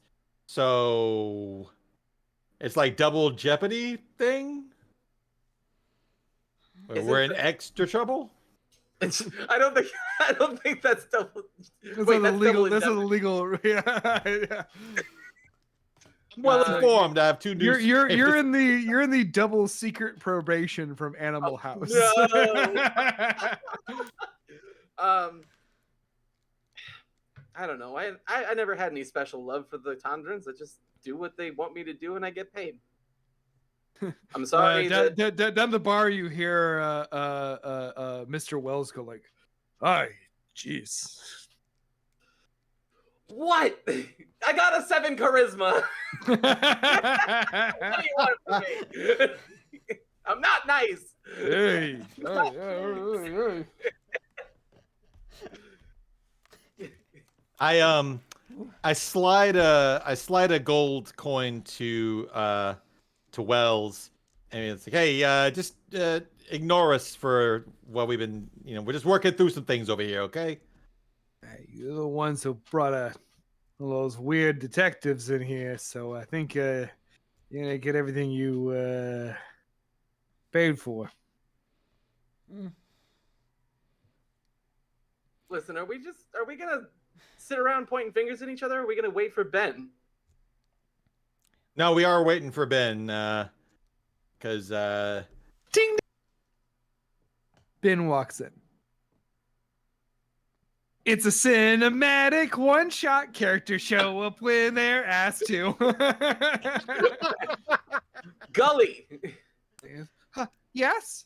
He's like a sort of youngish, like a halfling guy. He's got sort of a surprisingly long hair for the era, kind of like a, pulled back a little bit, but still sort of fanning out behind his ears.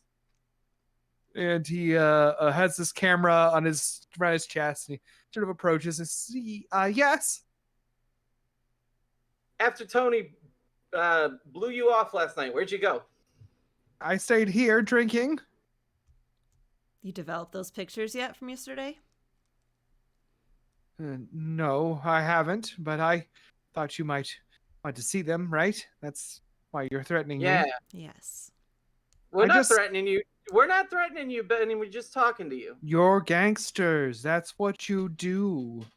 It's hard for this conversation not to feel threatening.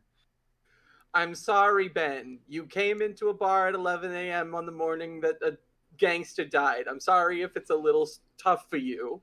Oh, my whole life is tough. You have no idea how bad print journalism's doing. It's up. It's only gonna get worse, kid. It can't be doing too bad. This man's got two. This man's got 2 subscriptions. You're the only one. No, he's the only one dumb enough to have 2. And the Newsboy Union is bleeding us dry. Don't worry, one of them's gone. He got some gold. When you get a bunch of 10-year-olds together, do you know the kind of concessions they ask for? Jesus. He had turquoise polo ties. We're stuck giving them they're all wearing extravagant Southwest themed jewelry. Oh God. They all want ponies. It's wild. And he says, look, I'll go back to my apartment and I'll develop these pictures as soon as I can. Stop by there this afternoon and I'll show you what I saw, but I promise you I saw nothing out of the ordinary. Well, maybe a camera saw something that you didn't. If That somebody might was be. tailing Tony, That's maybe true. you got his killer on film. Look, I'm happy to provide this. I'll do it. You have to pay me or hurt me or anything. I'll help you out. I'm no enemy of the Tondran family. Insight check. Go for it. Sexy, sexy, sexy. Big old numbers. Yeah, I want to do that as well. I'm not going to do it. My wisdom is bad. 22. I've got it. Ooh. Doesn't matter what I got. As long as it's not a 1 or a 0. It's a little weird. He's being kind of weird. I mean, this is his eagerness to give you the photos is what you might call, for King City, a place where people keep their cards pretty close to the chest. It's unusual that someone would offer something like this. You know, I mean, the man works for a newspaper. He should have like a certain amount of. I'm not allowed to do that. Mm-hmm. I've always been interested in how film gets developed. Why don't I tag along with this?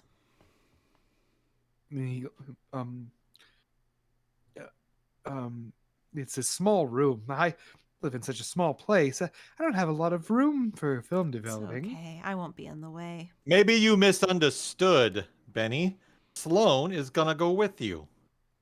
And he says, "Okay, well, if that's the way it is, then I suppose I guess follow me to my apartment." We'll make sure that nobody bothers you while you're in your apartment. Yes, that sounds good. You all make intimidation checks. Yeah. It's not gonna be good. That's a 21. Oh, It's a God. 7. I have a dog. It's hard for me to be intimidating. Bark, bark. Grrr. 8. What'd you get, Liz? 8. 8. Hell yeah. What was that 22 from Lewis or Louis?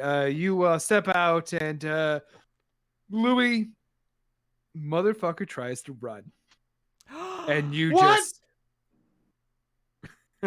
on that shoulder, and he just sort of is frozen, and he looks up at you and he says, "Follow me, I guess, to my place." Benny. Benny. Why are you You- trying to... Listen, we're not going for a jog. We're just going on a nice stroll down to your apartment. Yeah. Your boss was killed last night. You can understand my nervousness in being in your company right now. Did you kill him, Benny? Do I look like I would kill Tony Tondren? I'm Then you terrified got to be. nothing to worry about. I'm terrified to be in the presence of his goons. Why? What would I stand to gain from killing the son of a mob boss? Sis. You got nothing to worry about then, Benny. You just take us to your apartment. We'll see the photos that you took, and then we'll be on our way. And if there's nothing that's gonna implicate you in some way, then I don't know. Okay, Why would you be okay. nervous? Well, follow me. My apartment's this way. You all follow him to your apartment, to his apartment? Yeah. Oh yeah. Um, So yes. Can I make a perception check as we're going to see if the I am also gonna make a perception the captain check. is around, and I have advantage because I'm of the hunter's mark on him. Love that. Oh, So so good. good. So good. Yes. So clutch.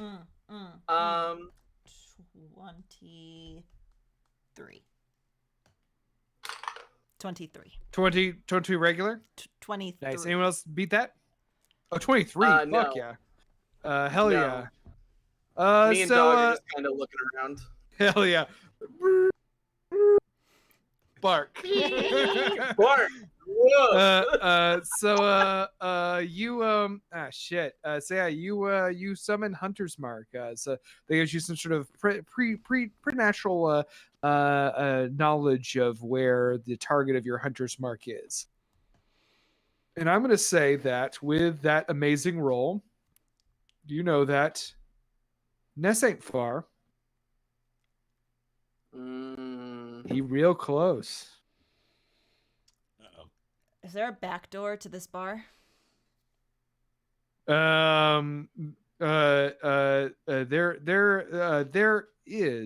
There is, but one thing I will say is that I'm going to go ahead and just tell you with a 23 and your incredible use of the hunter's mark, that it gives you not only a knowledge of where Ness is, but also Ness's King's Company.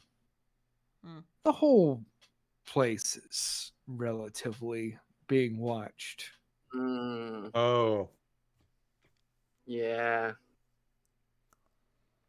We got to get sneaky. Well, I mean, we're not going to spend the entire day in the bar. We're not going to wait them out. They're going to follow us, right? I drop my awareness and you all suddenly feel a little extra sneaky. And I'm going to cast Pass Without a Trace on us. And Yeah, fucking yeah. I suggest... Thank you, Ranger! Yeah, it's a very good Perfect. use of these skills. Way to go. Stay Perfect. close to me. Okay. Okay, all of y'all roll. And add 10. How many? It's a plus 10. Mhm. Yeah. Whew. I am like sweating. This is intense. Hey, Uh, hey, yeah, Hobert. yeah. I got a 30. I got a 32. Did you roll a natural 20? Oh no, you got when No, you're Oh yeah. my. I got a 10, and I have 10 for my stealth, and then I have a plus 10. So Hell yeah. Incredible. Hell no yeah. one has ever heard That's of really me dope. today. That rules. What about you, Louis? I got a 31. You're Holy kidding! shit. I rolled an Uh, 18. I have a plus 10 and then a plus 3.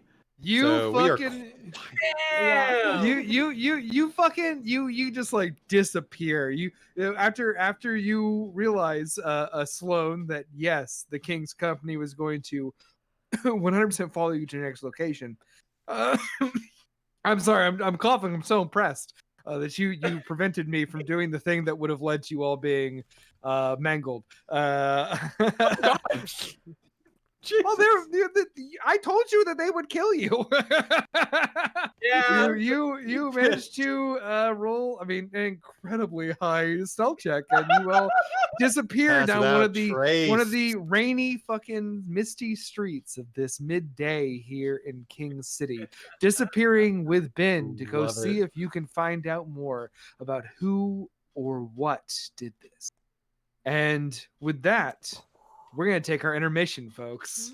Yeah. Oh, We're gonna take about 10 minutes. Awesome. We can go to the bathroom, get ourselves another drinks, and after that, we'll be back with the second half of this adventure.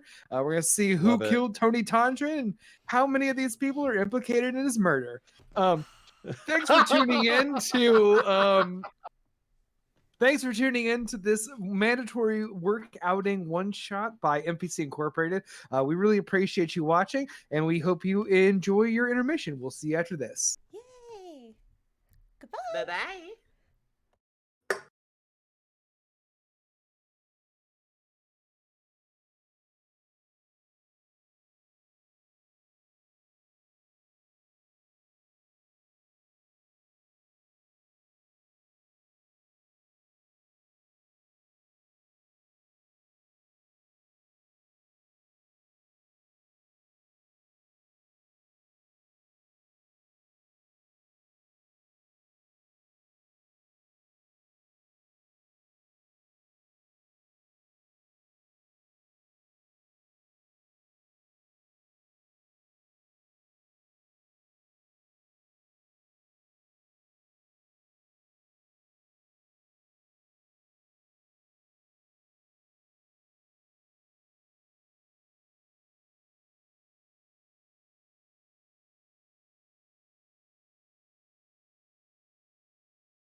A 1, 2, 2.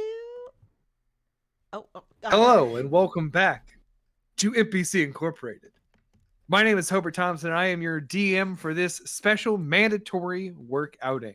Did it already start? Did I start too soon? No, I forgot to put our faces up, so it was just our voices for a Then they missed my good pose. I was coming in like this was like Darth Merengue's Garth Marenghi's Dark Place episode. Hello. Hello, my name is Hobert Thompson, and I am your DM for this special NPC Incorporated mandatory work outing one shot based on the theme of film noir. This is called Elves with Dirty Faces, which I neglected to say earlier, and I'm really proud of that title. It's a good one. We're following the trials and tribulations of three elvish goons working for a elvish crime family in a city called King City, a city where dire wolf eats dire wolf, Where? And they both get eaten by dog. and they both Robot get dog. eaten. Yeah, they both get eaten by a robot dog. So to catch you up, if you're just joining us at our intermission, our characters they're part of a crime family, and the underboss of this crime family, the son of the mob bosses Tiana and Tamarian Tondrin, Tony Tondrin, has been murdered. Our heroes are all of his basically henchmen. And unfortunately, they remain the prime suspects, largely because, especially now, they went to a paranormal detective where they found out that basically they all have reasons. And no one's quite sure what happened last night, but suddenly everyone's suspecting each other, and you've now secured the attention of a local journalist named Ben Gully, a sort of a ne'er-do-well drunk who goes around taking pictures and talking to people, sort of, muckraking kind of gossip column journalist. You found him, and after a intimidation roll by our friend Luke, Lucky, not Luke, Lucky, you have dragged off Ben to his apartment, realizing because of your ranger friend Sloane's hunter's mark on the captain of the guard, Captain Ness, that the King's Company, the sort of private security firm used by the King's Corporation that controls this mining city, that they were going to follow you. And now, after you have all rolled above 30 for a fucking stealth check, you take that little halfling journalist and you disappear into the city streets, off So to his good. apartment to develop the photos. And that is where we pick up with you, having arrived at Ben Gully's pretty rundown apartment. There's liquor bottles on most of the counter space, and pictures hanging up to dry, notebooks with scribblings of stories that might not even make sense to him at this point. And he sort of lets you in, and he says, "Oh, that was close. I thought they were going to follow us. The King's Company. I don't want to go to jail. If you killed Tony Tondrin, you have to tell me." Okay, well, first of all, no, I didn't kill Tony Tondrin. Second of all, why are you scared of jail? Damn, Ben, you live like this? And he says, "This is better than jail." I don't know. I've seen jail. Jail's got fewer liquor bottles all over the place. That's a problem for me. Okay, right, Benny. You need your bottle. Well, I'm okay. Well, I'm trying to do you a favor. You're the ones who kidnapped me. I could just tell them that you took me. To You could your tell him that. apartment? Yeah, under three threatening figures such as yourselves, armed, I assume. No. You're not gonna Benny. do that. We're just in your apartment and you're just developing photos. You're doing your job. We're on a little ride along. I just want to know how it works. I want to know how journalism works. I'll work on the photos. You don't touch anything. Oh, trust me, I don't want to. And he goes into his back room. I follow. I'm watching every single move he makes. When you go back there, you see that it is indeed a very small, it's a closet where he develops photos. Mm-hmm. And he says, "Can I please close the door? It does not work if I don't." Yeah, I can fit in there though. Me and With Lucky him. are out Yeah. here. I'm in there with him. If I can. And make a dexterity check. It's gonna be pretty high. It's a very small space, and it's set up for a halfling. I'm dexterous. 15. Yeah, no, you try to prove to him that he's wrong, and he's just in there, arms not able to move, mashed against your hips, and he's just "Please get out of my closet." Fine. I step out. This is fine. I'm going to work. I'll be done in about 40 minutes. Okay. And he closes the door.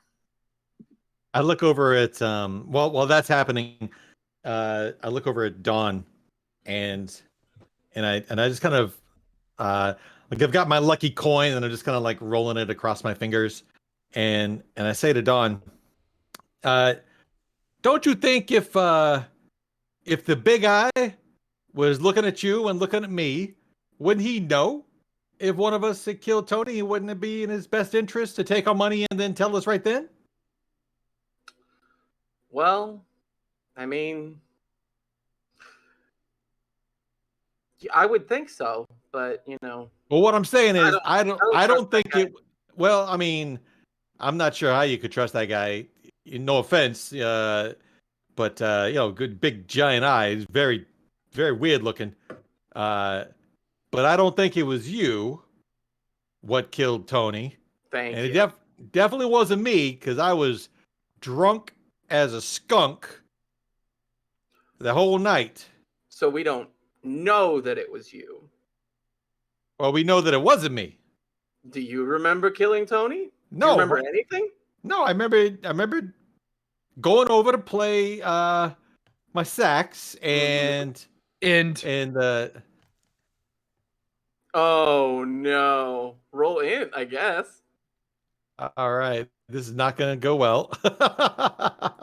That is a big fat 9 For what? Would you roll? intelligence check.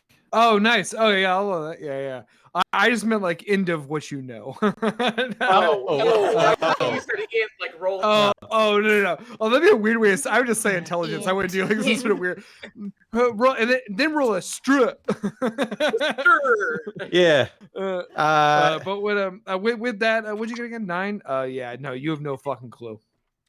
But then that's all I remember. So you remember a tiefling woman leaning down and saying, "You're doing so well. Keep playing." You know, I need to go find that dame. Maybe she got room in the band. You should. You should stay here. No, you're right. First things first. First things first. Let's take care of Tony's killer. Everything else first, and then once you've done everything else in the world, maybe you can go find her. Ouch. Ouch. You don't remember. You got like 3 notes in, and I don't even think they were close to each other. Okay, well. I'm sorry. I'm not nice. No, it's fine. It's fine.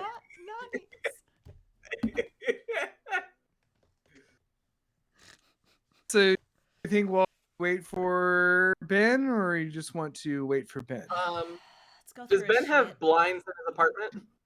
Yeah. I'm gonna put Dog by the blinds and kind of keep a lookout, and then I'm also occasionally gonna like little click through the blinds, just check to see nobody's outside. Make a perception check. Yeah. Mm-hmm. So I got a 23. I'm gonna roll for Dog too. Dog got a 10. Dog's not high enough. Looks at you and says, "Bark." Thanks, Dog. What you say is, "We're the 23, busy day out there." And I'm loving these .ex jokes we're getting on the chat. Thank you so much for these, Lee. They're very, very funny. Quality. You look out, and with a 23, you see that I don't know. There's a dwarf down there looking up at the apartment. Not unusual for a dwarf to be in this neighborhood. I mean, this is King City is a very integrated place of all the different places, people that have come to live here. But I don't know. Looking right up. Can I roll history on this door? Sure, Dwarf. Well, damn, if that's the way you're going to treat him, then. That's a 20! Oh my god, it's like your third. It's like third or fourth. And this Holy is the shit. only one that I actually got to keep because the other two were disadvantaged ones. Yeah, so the McCluskeys come from a area of this nation called the Phalalan Swamps. A lot of them grew up there, and they moved to the city as people from the country often do, and have found their kind of niche here in this crime network as these brewers of potions. The man down there milling around is wearing a sort of brown fabric, like a hemp jacket, favored by peoples of the Phalalan swamps. They tend to wear sort of like homespun clothes, and it has become sort of a, I don't know, fashion necessity for members of the McCluskey gang. All right. Well, y'all, we got a McCluskey downstairs. All right. What do we want to do with him? Do we want to try to get the jump on him, see what he knows, or just maybe try to I don't wait? want to leave Benny in here alone. Well, I mean, like one of us could wait here, or two of us could wait here, or whatever we want to do. What do you think, Sloan? I don't want to leave him. I don't trust him. Sloan, you think you can stay here and me and Lucky will go shake down this dwarf? I think that's a great idea. All right. Dawn is gonna pull out her pistol. Hell yeah. Oh, What? straight to the heater? It's a McCluskey. I'm just, maybe there's some room before escalation. We knocked them over. They know about this. All right. If we come out with nothing, they're gonna try and get the jump on us. Okay, Dawn, I just want to say for the record, you've got anger management issues, but I still very much appreciate you. I think you could stand to be a little more angry. Listen, I'm just saying. I'm not nice. I'm not nice. All right, well, let's. I have a 7 charisma. Dawn's- I'm not nice. Dawn's catchphrase. Dawn's catchphrase is "I'm not nice." I'm not nice. I'm not nice. Listen. I'm not nice. So yeah, Dawn's gonna pull out her revolver, walk downstairs with Lucky and Dog. You're staying behind Sloan? I stay behind and I make sure the door is locked behind them, just in case. Hell yeah. Okay, very cool. How long does Pass Without a Trace last? Less for an hour, but you have to be within 30 feet of me. Then you do not benefit from Pass Without a Trace if you want to make any stealth checks. But what is your plan? I'm gonna make a stealth check. Okay, make a stealth check. And also make one for Dog.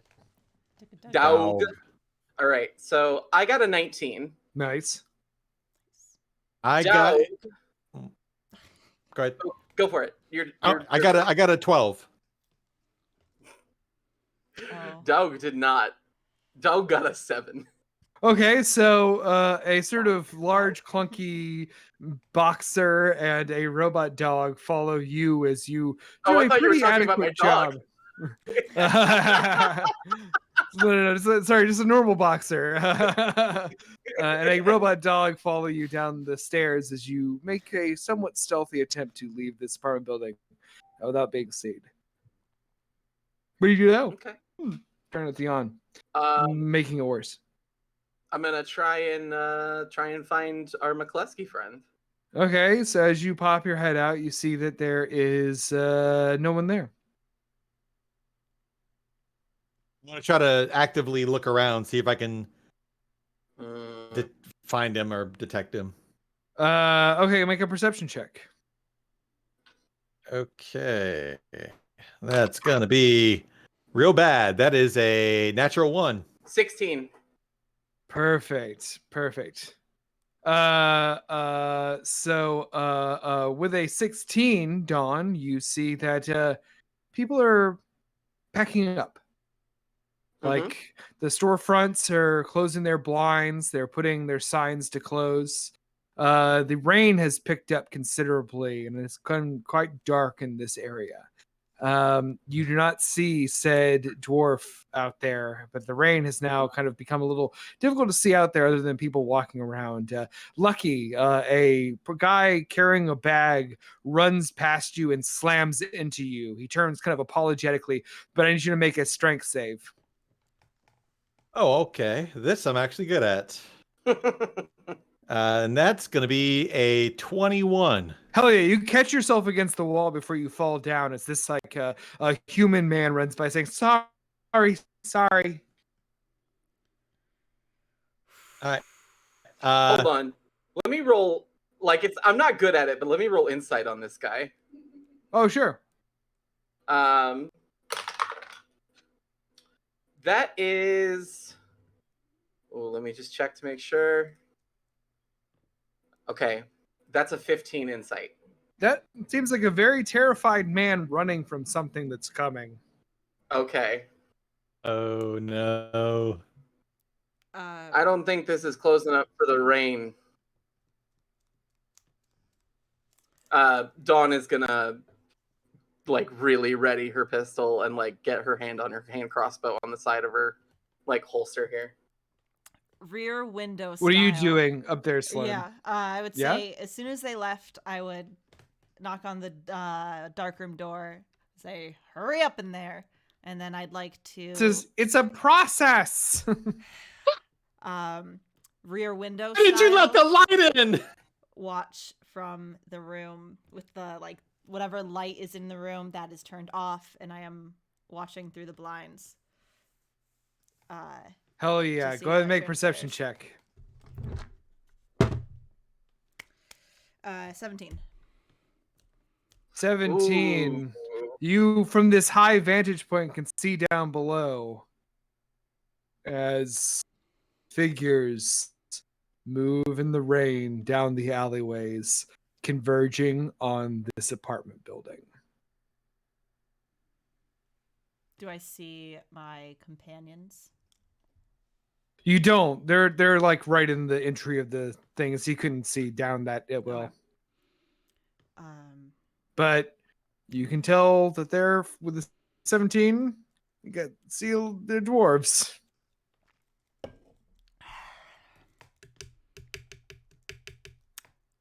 Hurry up in there. It's a process. I can't hurry it up. Well, you're gonna wanna. Lucky. Down below, you are staying in the rain. This area has now completely emptied out, and you hear a voice ring out supernaturally loud that says, "Well, howdy, you Tondrins folk." I mean, I guess McCluskey. And he says, "Yeah, I figured you might recognize us." And you start to see now dwarves walking out of the rain into the alleyway. There seems to be a number of them. What Armed. number? Make a perception check. 13. 13. I got a 19. You see at least 4. Okay. But Sloan, information you have that they don't have, you see more because they're on the roof. Oh shit! And the voice says, "Now,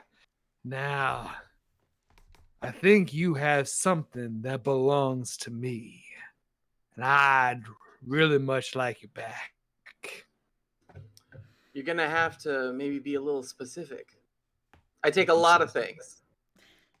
And the voice laughs and says, "Interesting. Well, I'm just curious. What have you got in there? I got some gold, but that's just from a job. I ain't interested in gold. Looking for something a little more high value. Are you looking for a halfling? We got one of them. Ding, ding, ding. I'm afraid we're not selling the halfling. Oh, well, ain't yours to sell. Ain't yours to keep. How far away is the nearest dwarf? Incorrect. The ones that are there are very was like hidden in the rain, but the voice is hard to pin down. Okay. In fact, go ahead and make an Arcana check. Ooh, this will not be good. That's a 17. I'm guessing this is thaumaturgy. Yep. Yep. So, I don't know. Do dwarves really like hiding? They like, they don't like showing their faces? I mean, I get it. We're too smart to do that kind. Well, I'm not gonna fall for that whole "call me chicken, make me walk out so you can get a good shot" thing, miss. Yes, impressive, impressive aptitude for bird calls. I'd expect that from an elf. I mean, you heard of the Zeldrins, right? Well, I mean, you might not have. Well, shit. Is that Don Flick up there? It sure is. Well, it'd be a real shame if I had to kill you. So why don't you It'd go be a ahead real and... shame if you tried. Well, listen. You could just pass along Mr. Gully to me. Then after that, I think we'll be just fine. I'm just checking. You want just Gully, right? You don't want us. You don't want us? I want my man, Ben Gully. All right. Give me a second to talk with my partner here, okay? Okay, sure, why not? It's only going to give us more time.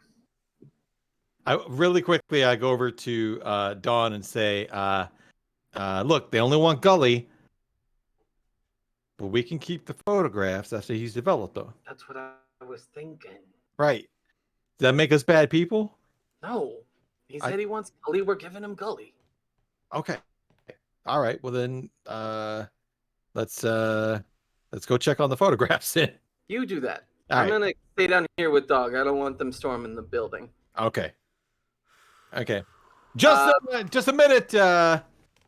We're gonna go get Gully for you really quick. Okay, that's real nice.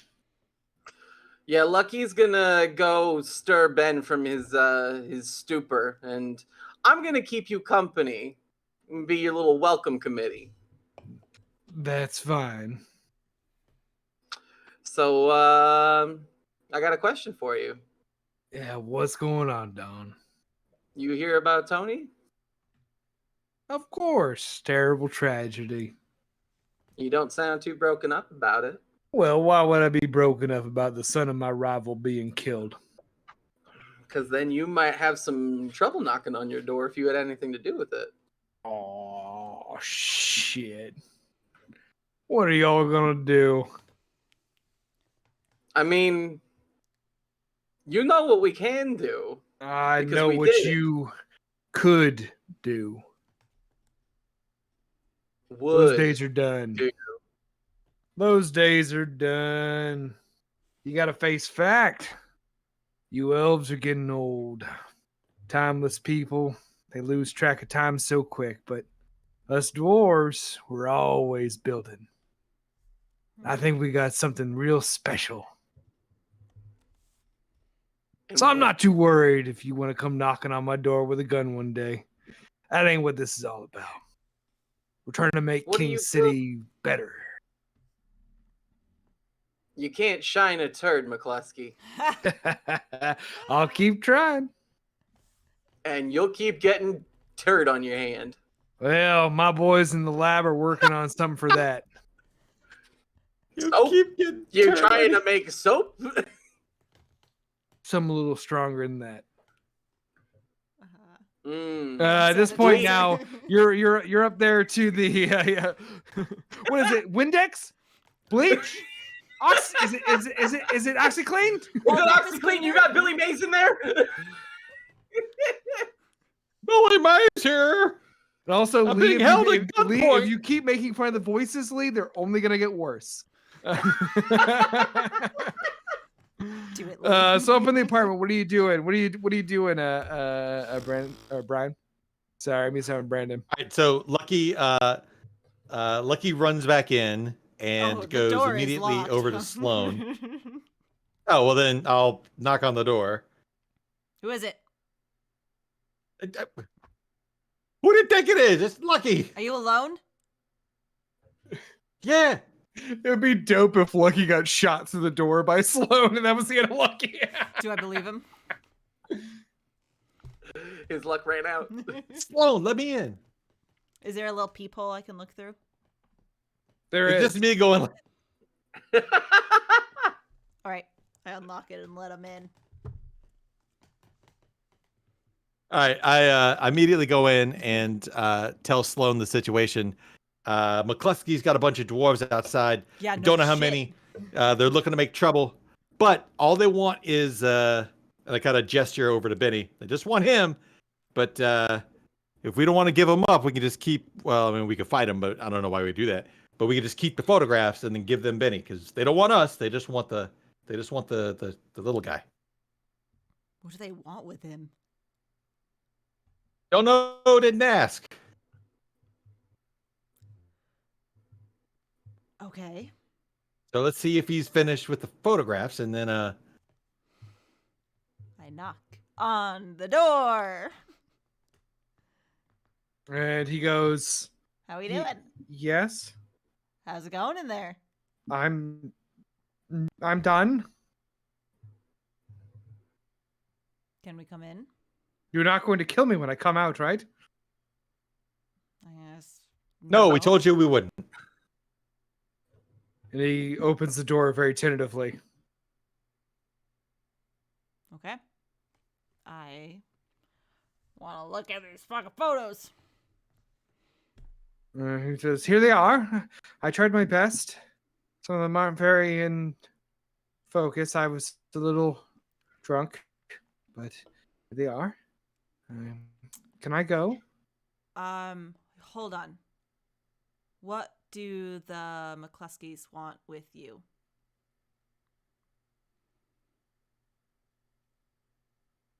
I owe them some money. Insight check. They seem to be a bit more upset than just money, Benny. I owe them a lot of money. Is that what you want to hear? I'll also make an insight yeah. check. Go for it. Like Sloane did. 16 for that. 16? How much was yours? 16? Okay. Brian? 17.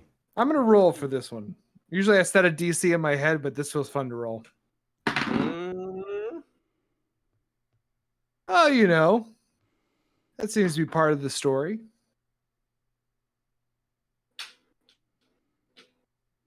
All right. Well, we got good news and bad news, Benny. The good news is we're not going to kill you.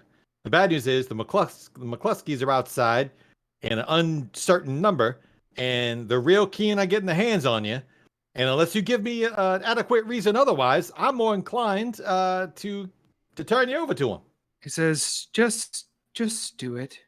Just do it. I don't care anymore. And he hands you a manila folder full of pictures. I hand the pictures to Sloane to take a look at because Sloane's probably smarter than I am. You're like, Good call, good call. I can't look at these pictures. Too dumb. I can't read. Can't read pictures. What am I supposed to do? Perceive things? Come on. Ah! Well, also, I wanted to clarify something with Benny. I was like, what?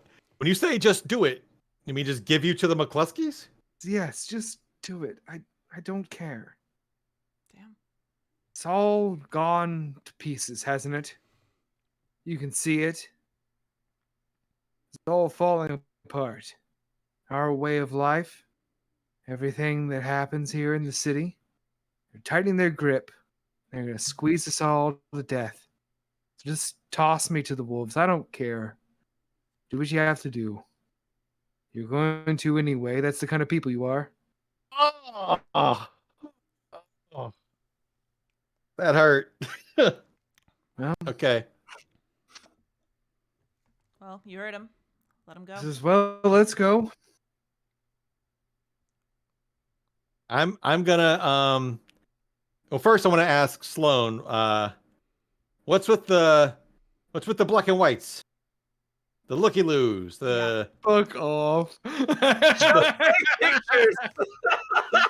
They're all nudies. What's with the celluloid? Oh, no. Anyone in those looky loos gonna gasp? They're all what? They're all Nudies. Yeah, yeah. Because you just have you have a whole folder full of Ben's dick. Ben, what the hell? what the hell? Look, just throw them away. I know they're my dick. Ah. This isn't helpful at all. Throw You couldn't. Will you threaten me to make me develop the film? I don't. They were private pictures. My God, man. You threatened to So kill many. me. Listen, you threatened to kill me, and now you're turning me over to a gang. The least you could do is look at my dick.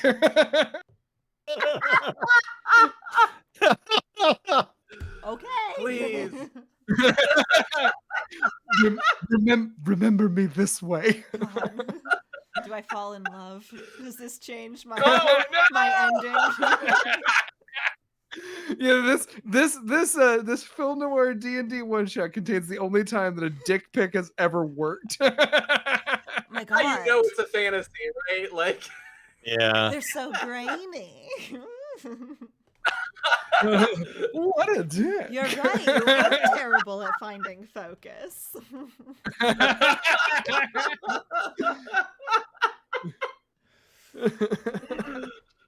God. What do you do? What do you do now, adventurers? Ben has just exited his own apartment and is leaving. I mean, Oh, I'm, well then. I'm still out front with my pistol out. Like, Oh, Oh, yeah, I'll shit. go with him. Are you going with him? Go. Yeah. So you all arrive at the front. Ben's there with you. oh, hey Ben, Hey. Hey. you I guess you got new friends. I guess you could say that. I mean, do you have like a deal with them? Not a great one. And he steps out into the rain. Hold on, I grab him. I grab his shoulder. What? Do you want to go? Do I have another choice? I'm asking you if you want to go. I don't usually ask this. It doesn't bother me. Yeah, she's not nice. I'm Just- not nice. Famously not Let's- nice. It doesn't matter. Just let me go. No. Can't Damn. run forever. Are they gonna kill you, Ben? I don't know. First time they've ever caught me. Hold on. Then I like pull him back a little bit. Ah, yes. This is great because now I have something that the McCluskeys want, and we caught you before they did. But they have you cornered. That's not how they've already caught you. And I put a gun to Ben's head. Oh, come on. McCluskey!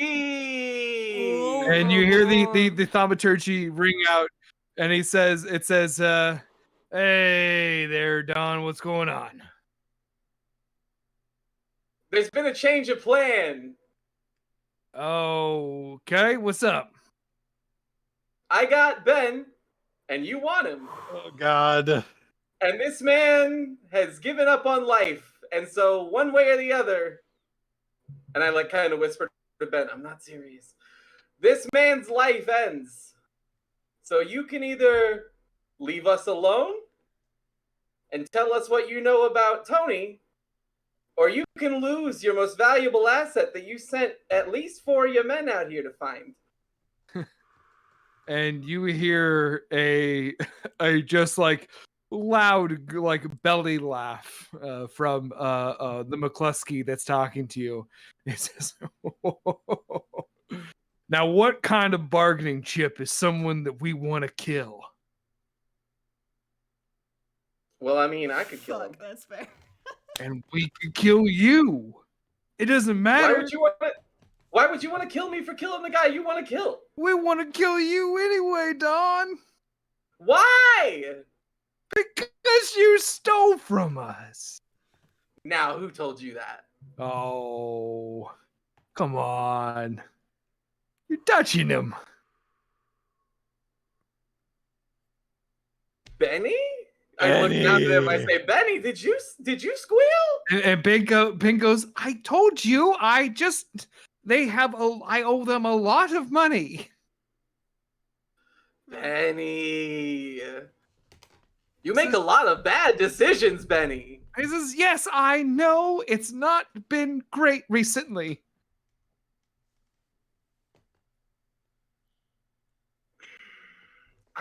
I gotta say, McCluskey, I'm not eager to do business with you. I kind of want to just kind of put this whole thing behind us. Did you have anything to do with Tony's murder? Yes. Oh, why would I talk to you about anything like that right now? Come on, Don.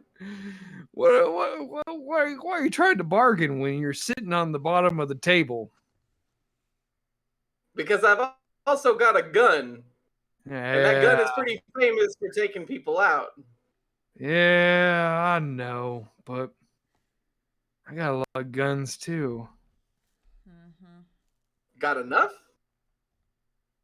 That ain't the kind of thing I share.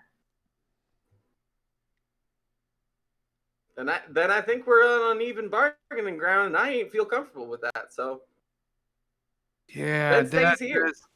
That does suck, doesn't it? Mm-hmm. Ah, jeez, man, we found ourselves in one hell of a situation, haven't we?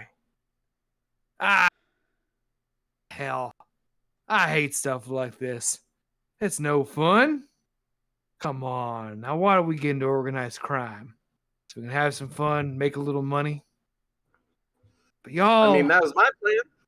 y'all Tondrans take it so seriously. Ah, jeez. I hate it. Ah, I'm done with it. Fuck it. All right. Zeke, light him up. Zeke. Oh, shit. And make a perception check. All right. That's a 22. 22. I got a 13. Okay. On the roof ahead of you, you see Catch Dawn as what'd you get, Liz? I got 24. Yeah! Nice. I rolled a So 19. yeah, so I'm going to say that this both those rolls give you some time to react because you see on the roof suddenly popping up is a dwarven man. His head is shaved and covered in tattoos, and he holds in his hand a scepter tipped in red. And a red dot of light appears above it and jets towards you. Okay. Hey, question. Is that scepter metal? The scepter is wood. Yeah, it's like a Fuck. wand. Okay. All right. Well, then I'm gonna. I like where you're going, though. Yeah, I'm gonna grab. Ben and like fucking fall back into the apartment. Mm-hmm. So I'll say that with this action, y'all get a opportunity to do some runaway. Yes. So make one move, and then after that, what would you like to do?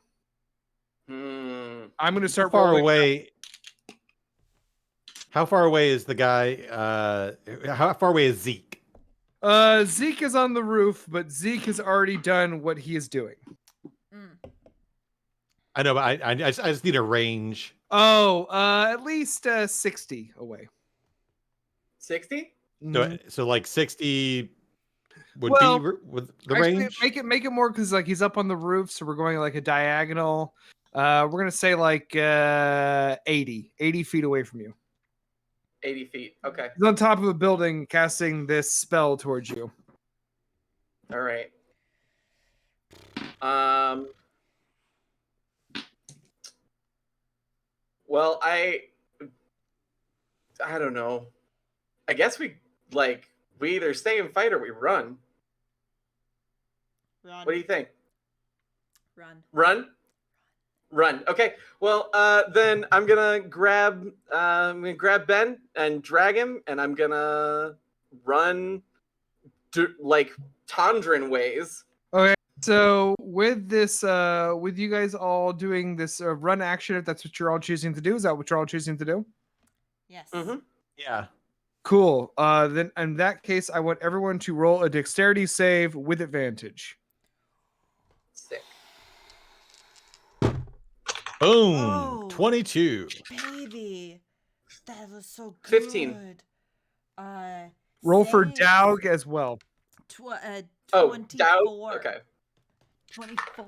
Nice. 24. Hell yeah. So far, everyone has succeeded. Daug got a 14. 14. Hell yeah. And you got, what'd you get, Don? Oh, I got a 15. 15. Hell yeah. Oh shit. Did I close out of roll 20? Sorry. I closed out Oh of roll. no! Uh-oh. That is my How bad. dare you? Well, yeah, seriously.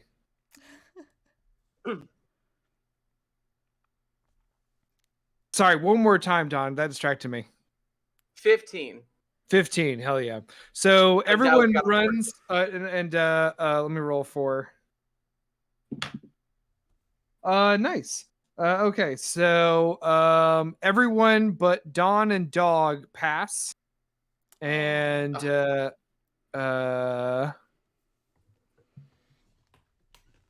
so everyone, Dawn and Dog, you take 26 fire damage, and everyone else Both of takes yeah. And you two plus Ben take 13 fire damage. Ooh, 13. Gotcha. As a fireball streaks from Zeke and hits the apartment building. Okay. As it flies, it kind of makes this like sound, and you hear behind it more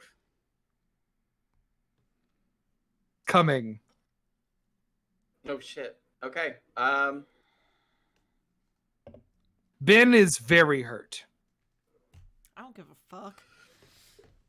I'll Oh, grab, nice.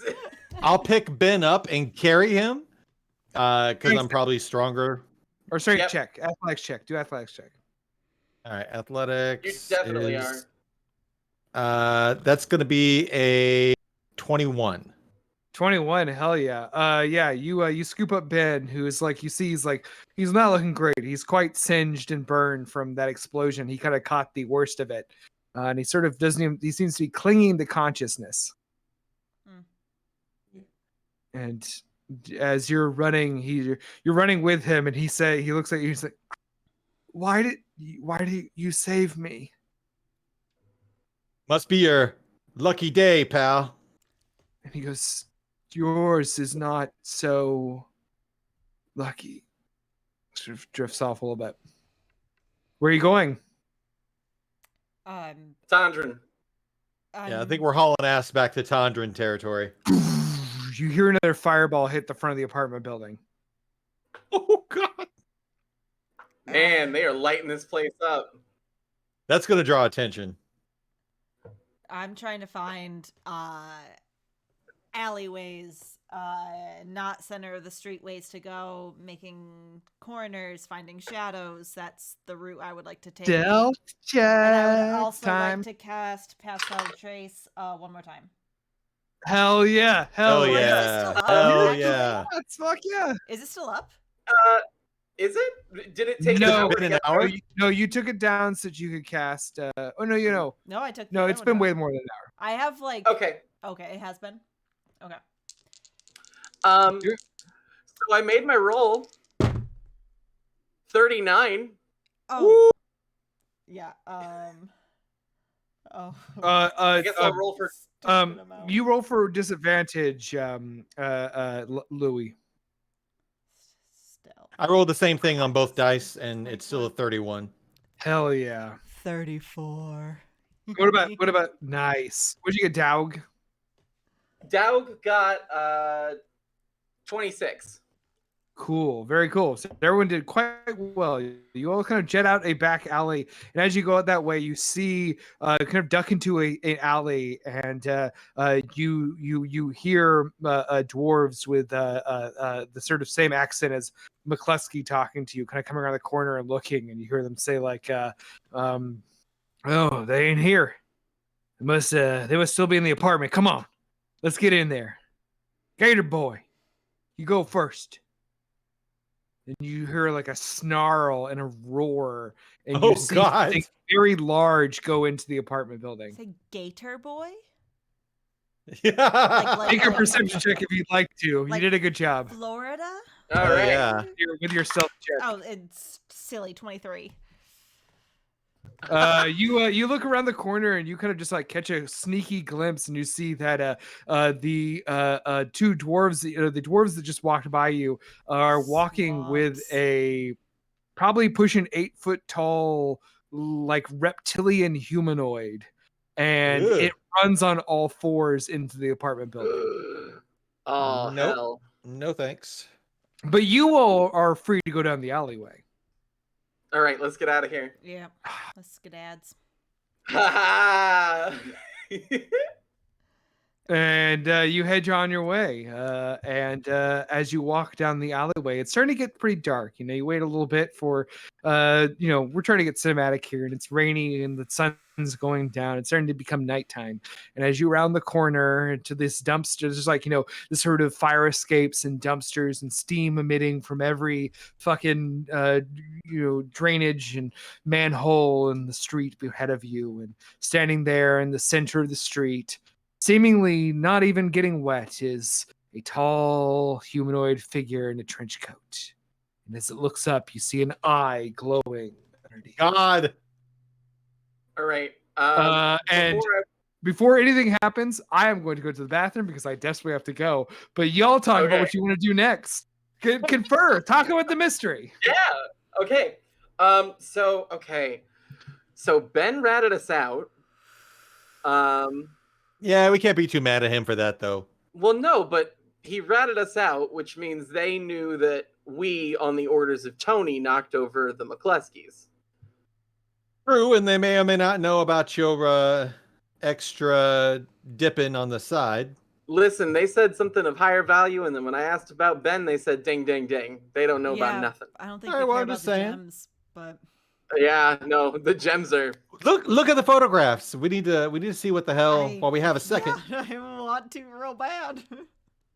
Hopefully they're not all penis pictures.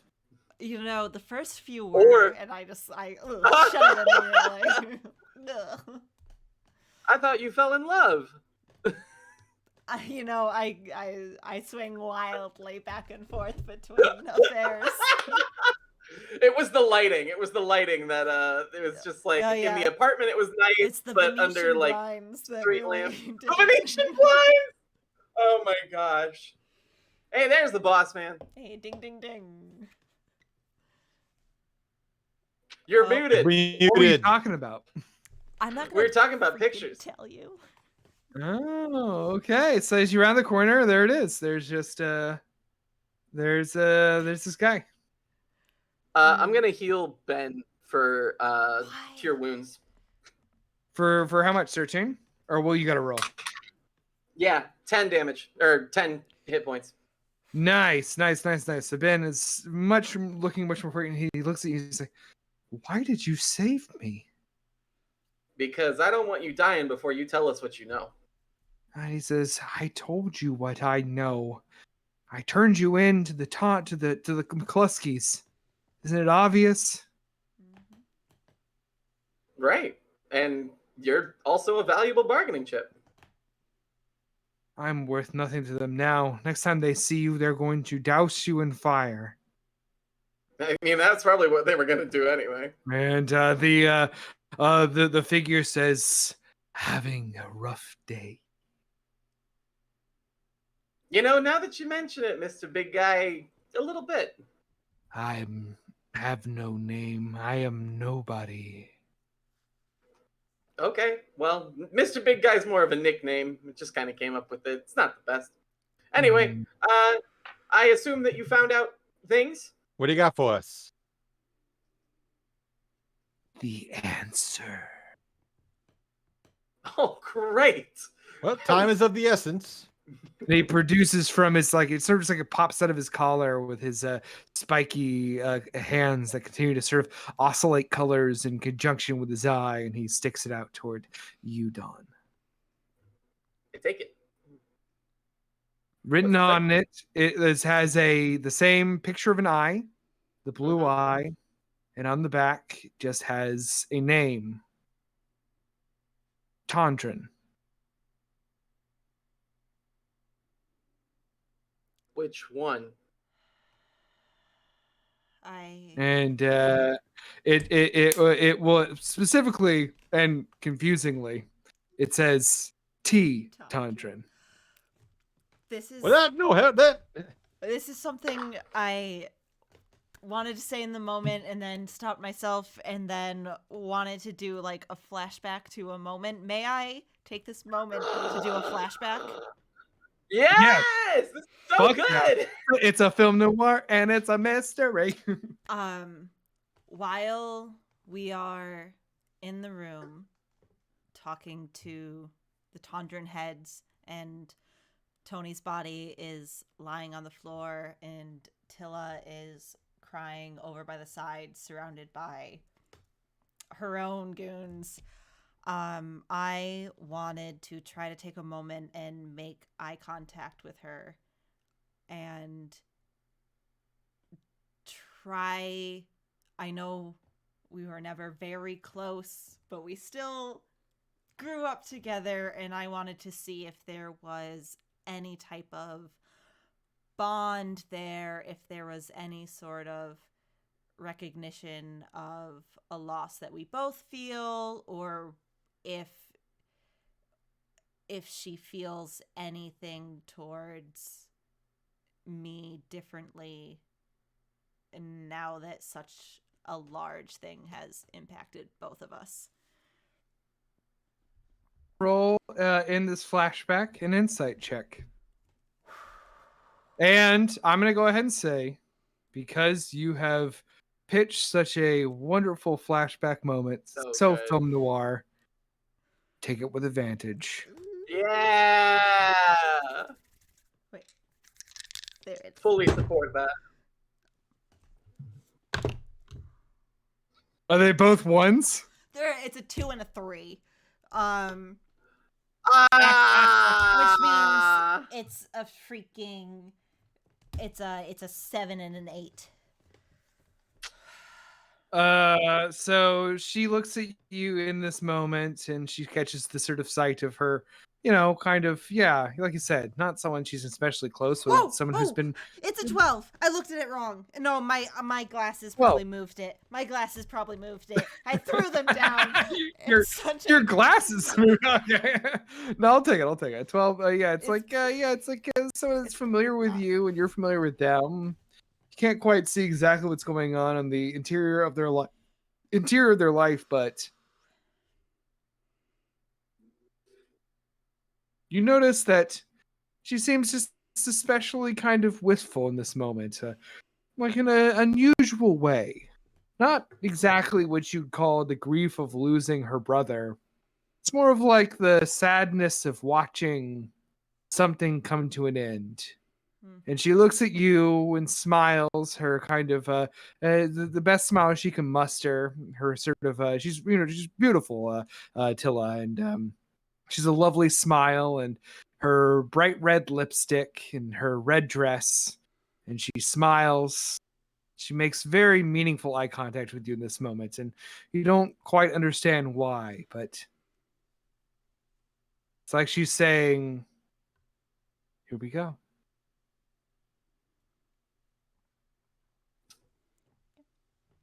Here we go. So which tea is it? They're all teas.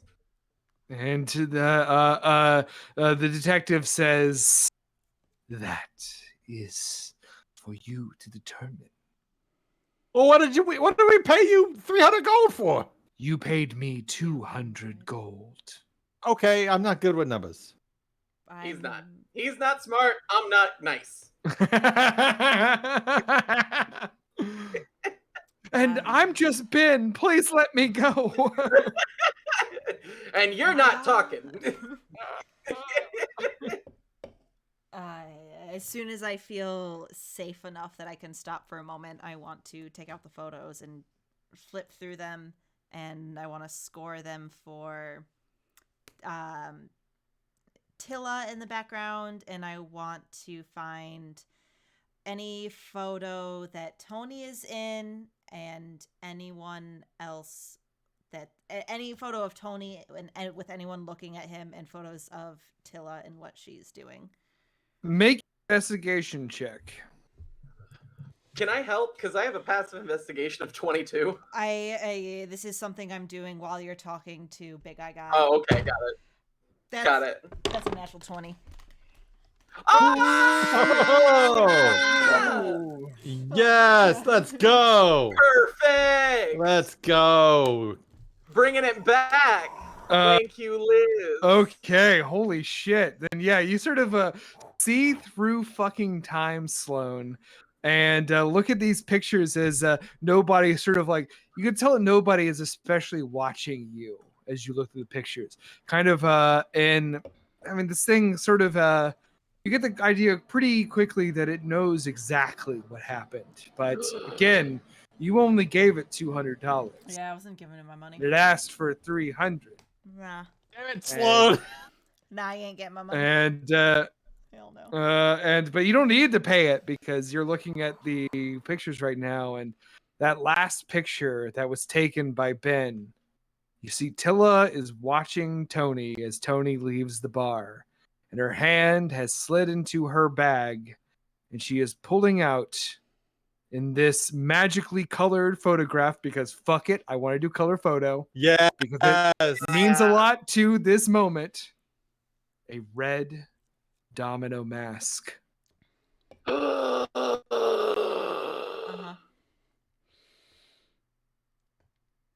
Okay. Sloan, you're shuffling out there. What's up? You're shuffling back there. What's up? I know who killed Tony. What? Yeah, T. Tondren. Which one? Tilla. Tilla? His sister. Why would she... Well, hold on. Why Tilla? She was crying.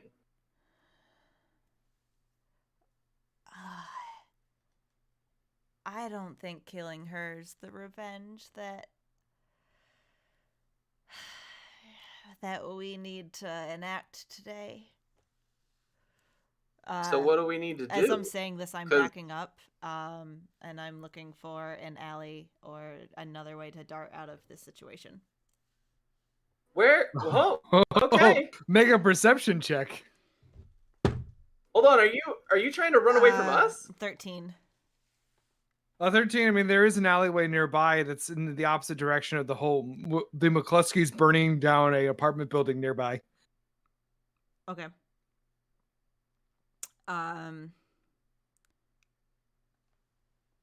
It was Tilla. And I put the folder down on the ground.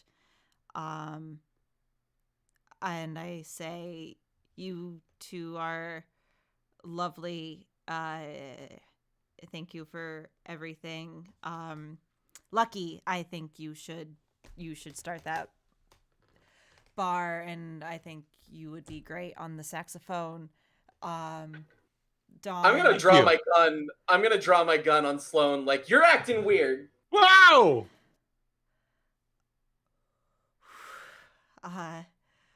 And Ben's just like, could I please be turned into the McCluskeys? Gotta go. Just go.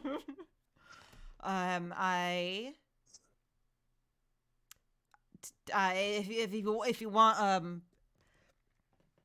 Till is definitely. I mean, look at she's the Scarlet fucking Scorpion, which I knew was real, but they never listened to me.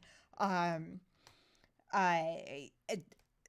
find her, bring her.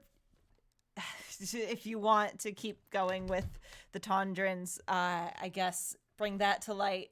I think this is where I leave, and I'm going to sprint away. I grabbed the photographs off the ground. You see the same picture that Sloan had moved to the top of the pile of Tilla Tondrin pulling a red mask from her handbag, watching her brother exit the bar last night. All right. I show that to Dawn. All right. Well, I feel like this is my exit strategy. Lucky, if you wanna keep track of whatever you want, I'm bringing this, and I grab the photo to the Tondrins. Well, it's still kind of wet out here. Put it back in the folder. Okay. I grab the folder and I put it in. Okay. All right. Well, wow, this is a lot. This is a lot to take in right now. I'm going. I'm dashing. I'm using my bonus action and my action to run to the Tondrins. So you run to the Tondrins, as you notice now also that Ben is gone. Yeah, bye. Damn it. So the two of you go running toward the Tondrin Hall. The Tondrin Hall. I gotta flip a coin. I gotta figure out, because Lucky would absolutely. Shit. Oh, So, like, fucking shit. So here's the thing. Here's the thing. Like Lucky was gonna give Benny some money and tell him to get out of town and lay low, or he was gonna ask nobody to be like, hey, here's some extra money, get Benny out of town, so he can lay that's low. Really nice of you. Benny ran away. Well, I'm the nice one. Benny ran. But Benny's gone, and now my buddy Sloan is gone, and now my buddy Dawn is heading into the mouth of danger. So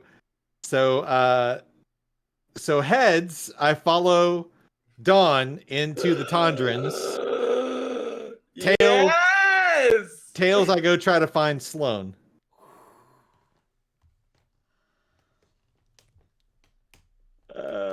It's Tails!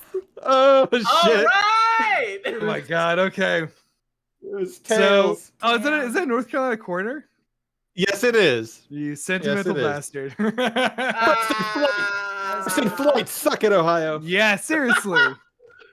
If you went to claim the airplane, you should have flown the airplane in your fucking state. Exactly. That's how it works. That's how it works. Okay, so Outer boots. This is really fun, and what we're going to do is we're going to have you follow Sloan, and we're going to catch up with, we know where you're going. So, Lucky face after what? Go ahead and roll me a survival check. Okay. Oh boy. Okay. Are you trying to be stealthy, Sloan, or are you trying to just like beat it out of town? Without a trace upon myself, so I am stealthy. Okay, roll a stealth check. Okay. Oh, stupid! It's so dumb how high that is. That's a 36. I rolled a 19. Oof. Yeah. How's it going, Louis? I mean, it may not matter, but I rolled a natural 20.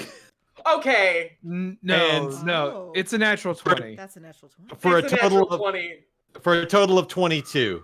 I have a It's plus 2 natural to survival. 20. Liz, will you accept that with a natural 20, he catches up to you? It's meant to be. That's so good. So you sort of end up in a alleyway. He has Laura. turned around a corner, Sorry. and then there is Lucky, somehow impossibly ahead of you, and standing there. What do you two do? I got my hands up. I will say where I was heading to is to our shared hotel in place. That's Flop where I was house? running. The flop, yeah. Yep. And I say, Do I? I just, I wanted to get out too, man. This is just let me go. Oh, Oh, oh! It speaks to the core of me. We did a random table of listeners and watchers, by the way, that was for secrets for the characters, and Brian and Liz rolled the same number. I didn't oh have, my god! I didn't have my Oh. dice on me, so I made my dad pick a number 1 through 6. Oh, hell yeah, that rules. The luck! The luck! Lucky. Okay. All right. And Uh, she is like, I you've never seen her face show this much emotion before.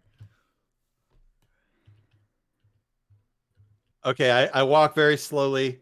I have my hands in front of me, and I just kind of slowly lower them as I get close to Sloane, and then I just very gingerly give you a hug, and then I hand you my gold pouch, just everything that's in it, and I say,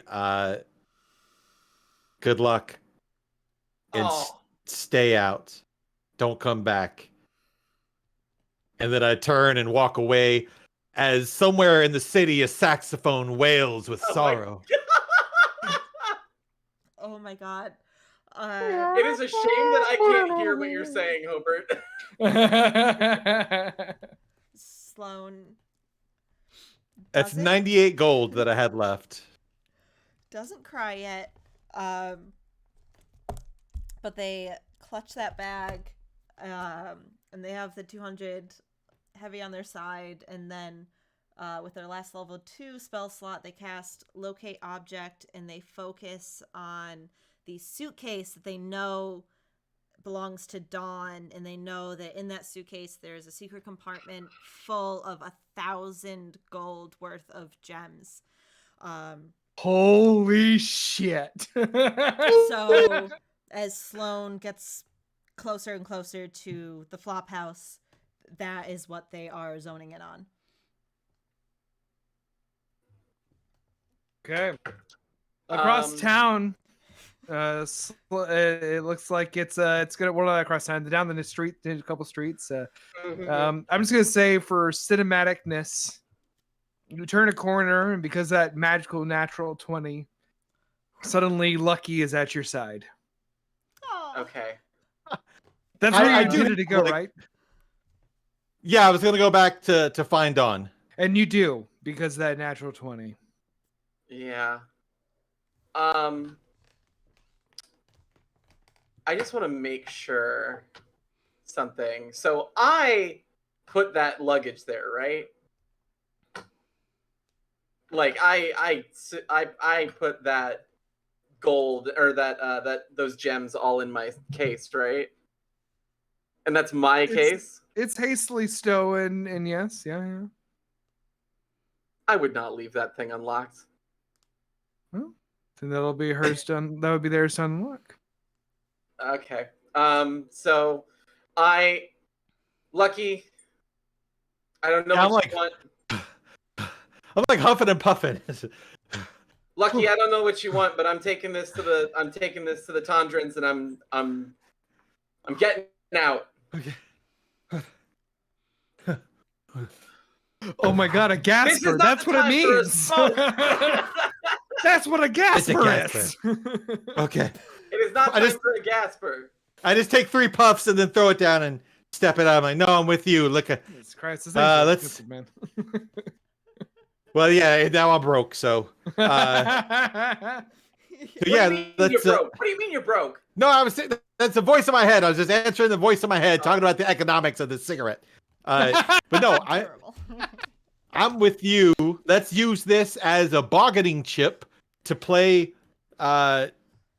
Tilla against her father, and hopefully the father rewards us. And if not, then we fuck him up. You turn the corner into the big courtyard, the sort of town square that leads up to Tondren Hall, and you see Tondren Hall standing before you, engulfed in flames. No, Oh, I go in. no. I'm right there with Don. You go toward, and as you get closer, stepping out is Captain Ness. Oh. Do I got eyes on him? How close is he? And, you have eyes on him, and you have eyes on King's Company coming in around both of you. They have their weapons drawn, and he puts up a hand and says, "Hold on there, Don. There's been a terrible accident." This one, no accident. And he says, I point my gun. and he says, "Don, please, this is an ongoing crime situation. It seems as though someone has killed the Tondren." Oh my God. I know And who it is. he says, "Was it you, Don? Is this your big trick? Is that all you can do is kill crime families?" Listen, one, you can't teach an old dog a new trick. And dog goes, bark! And secondly, this Tail. This- runwag.exe.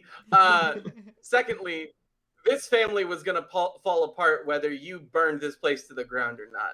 I didn't burn this place to the ground, Don. I'm a public official. Insight check.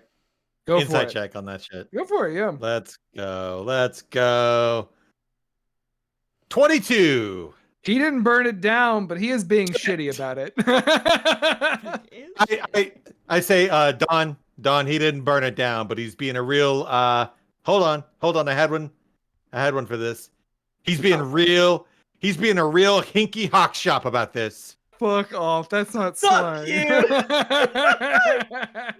Someone's And pulling your chain on that. And Captain Ness says, "This seems to be yet another case of murder committed by the Scarlet Scorpion." You know, I know who it is. He says, "Who? Oh, you think I'm gonna give that to you? You wish that I was doing your work for you. No. And he says, "Well, then it's very clear that you're not the Scarlet Scorpion, because the Scarlet Scorpion is doing our work for us."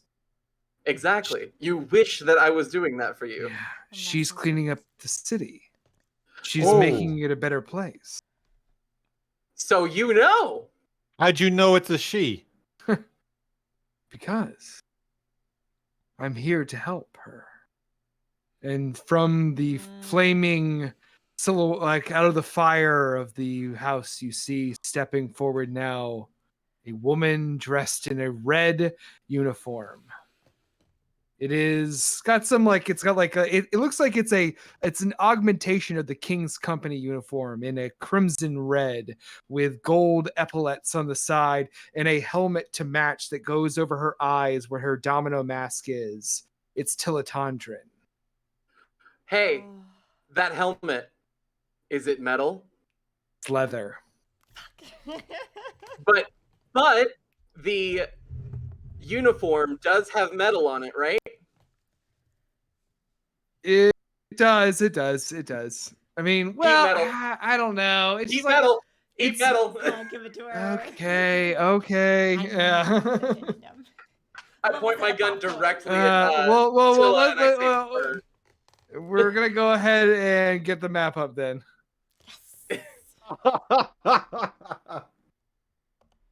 Oh man. Do y'all have roll 20 up? Yep.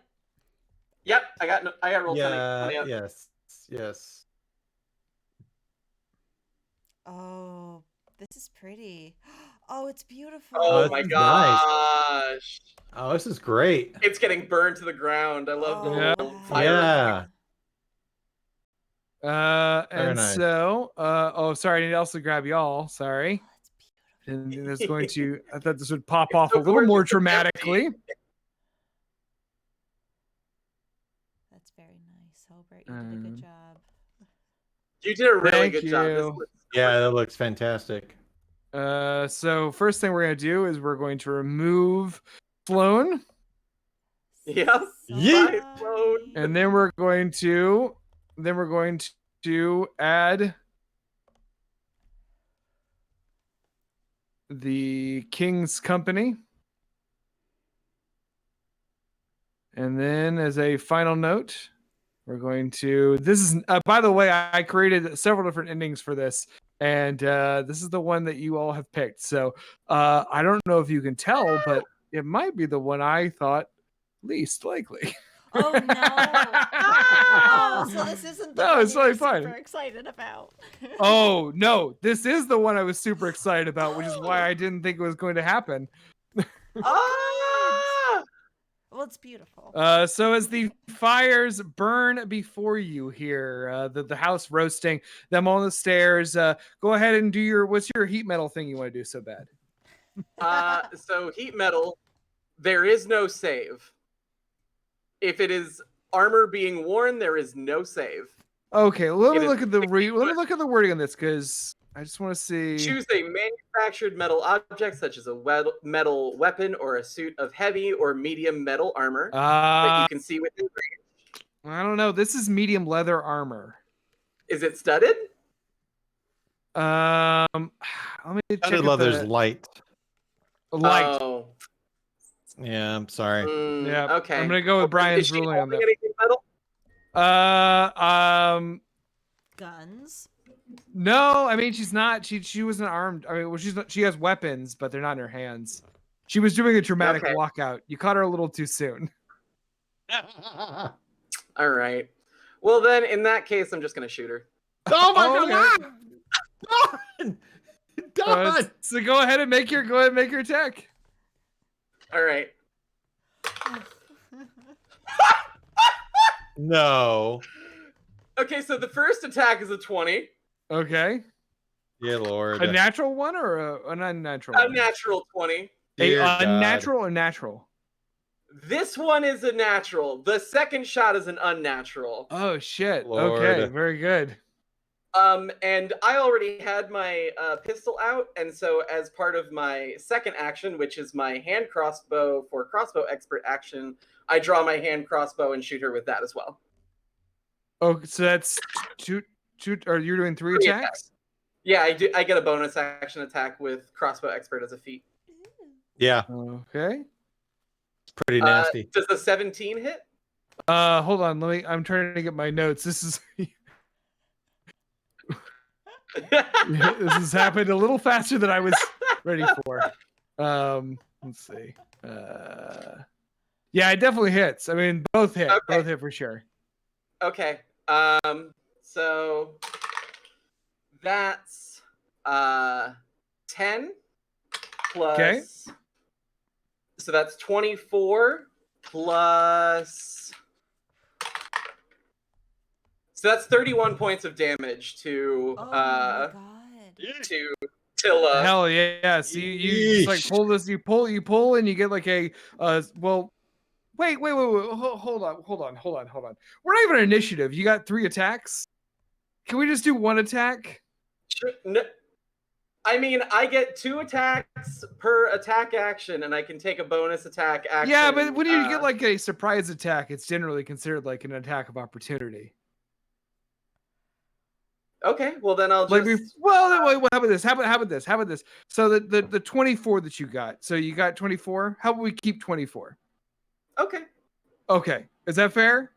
I mean, if Okay. we want to keep this, it's fine. It's totally fine. Yeah, no, it's you know what? fine. No, it's fine. It's fine. We're just gonna keep it. So third Homer was 31. not prepared for you to shoot somebody in the face. I know. I made No. a character based on John Wick. Well, I mean, no, it's just that I thought you were gonna do a spell, and then the spell failed, and so instead you did 3 attacks. But it's Well- okay. It's a one shot. I know. That's what I'm upset about. No, we can keep the 24. No, it's already happened. It's 31. It's totally fine. It's totally fine. Oh my god, We've take moved the on. damage. Yeah. I know. We were taking the damage. Yeah, it's fine. Go ahead and Okay. roll initiative. It's battle time. All right. It's bad. I will probably roll terribly for my initiative now. Yeah, no, I get my just desserts. I go last. At Good. Justice. Oh my god. You mess with the rules of D&D and they mess back, baby. I mean, I tried to do what I thought was right, but I was wrong. What'd you get again? 13? What'd you Me? get, Dom? I got a 1. Oh, 1 plus what? I Just got a a one? natural 1. Oh, nice. Okay, cool. Oh, Lucky? nice.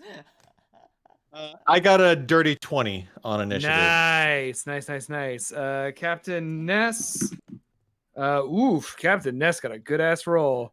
That's gonna be for him a. Okay, so he's after you probably most likely, and then all the guards.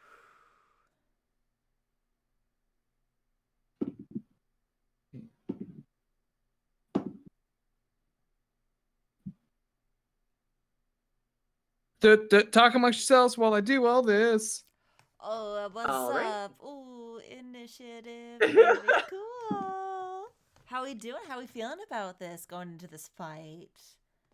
Big scare. Well, I Not forgot good. that I have How- 26 less hit points than I started with. How you so, feeling about it, Moneybags? I have a lot of plans. That Hey, I'm excited about. go ahead. Hey, but before we start the stealth, go ahead and make me a sleight of hand check for picking locks. Ooh, yeah. 'Cause, at this point, I'm frustrated by this little suitcase. Fudge nuggets. Sleight of hand. I think I've got a +4. So it's an 8. An 8. An 8. Can't quite get it open. Meanwhile, back down. Mm-hmm. It is Lucky's turn. You're first, Lucky. You got a shit ton of folks ahead of you. What do you do? Okay. I'm going to I'm gonna bonus action rage. That's Hell for sure. yeah. Let's do The reveal that that. you've been a Yeah. barbarian the whole time. I love it. I'm gonna bonus action rage, and then in a very angry voice, be like, let's all just calm the hell down, all right? And I point at the captain and at the Scarlet Scorpion, and I'm like, is your quarrel with the Tundrans, does it end with their death? And then for can I say that as a free action, or does that count as my action to speak? I'm fine either way you rule. I'm just curious. I'm fun. That's a free action. But I will say that everyone's got weapons out and someone just got shot. No, I'm trying to ironically de-escalate things as a barbarian. As you raged? Yeah, I said it very angrily. I want you all to chill out. Chill out, damn it! All right. And then what I'm going to do next, since that's a free action, is I'm gonna cast darkness. And Spells while raging? oh shit, I cannot. Oh, Mm, I interesting. cannot cast spells.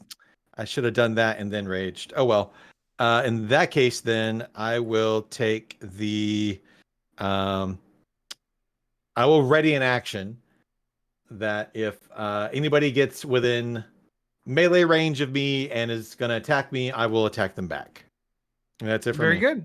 Okay, it's Captain Ness's turn, and Captain Ness is got his characteristic battle axe out, and he, as you're about to discover, is quite in the pocket of Scarlet Scorpion as he runs toward Dawn Flick.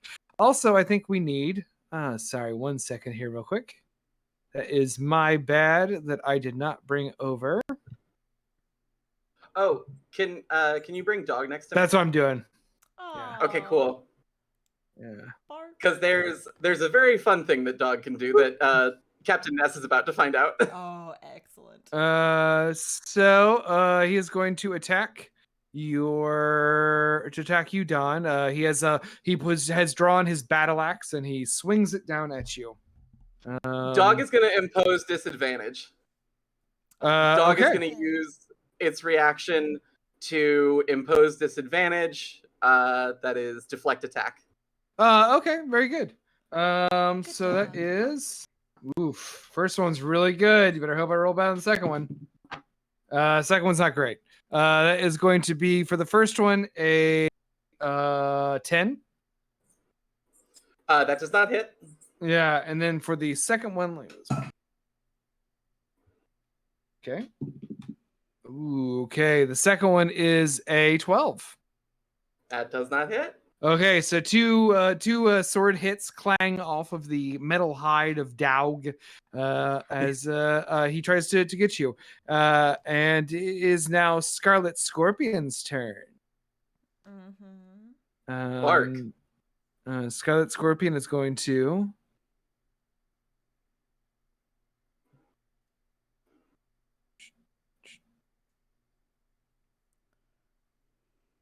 No, sorry. I'm trying to read here on some of the actions that this character has.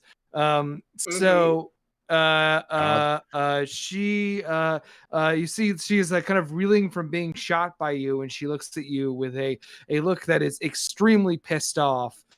And she sort of raises her hand, and a dagger appears in her hand, and she throws it at you. Oh my god, damn it. It's a natural 1 because I'm just gonna roll like piss. It's going to hit poor Captain Ness instead. Because that just seems like the fun, chaotic thing to do. So that is going to be. That is going to be 5 damage on him. Then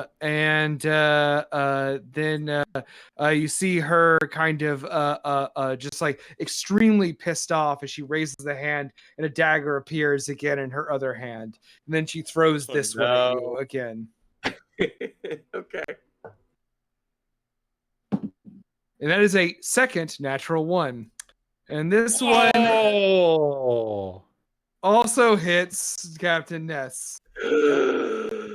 Who is just taking, and in fact, you know what? Because this has become so stupid, I am now going to attribute the sneak attack that would have been attributed to you to Captain Ness, because at this point I am mad at the character. So it's supposed to be the badass vigilante assassin I created, and instead I guess she is going to be the just like goof troop. So altogether, that is going to be 12 plus 16 piercing damage. Oh my god, absolute dog shit. And you just see like this guy just like 2 daggers in his back, and she's just like trying to reel, like you can tell she's been quite hit hard by those shots. Next, it is time for crossbow wielding guardsmen, and they are going to take a shot at you, Don. Okay. It's all popping off at once. Oh my god! Finally, an actual roll. Holy shit! That one is a that one's a 16 to hit. Nope. Holy shit. Okay, cool. So an arrow goes flying past you. Shit's getting real wild in your area. Next is a sword wielding one who is going to, which one is it? This one? Yeah, this one's gonna get down here and attack you right here. Okay. Oh my god, I gotta pick a new place to roll. This is driving me nuts. I can't be rolling this badly. This is That's a okay. cursed object. That was That's fair. it was 9. It missed. I know it missed. Okay.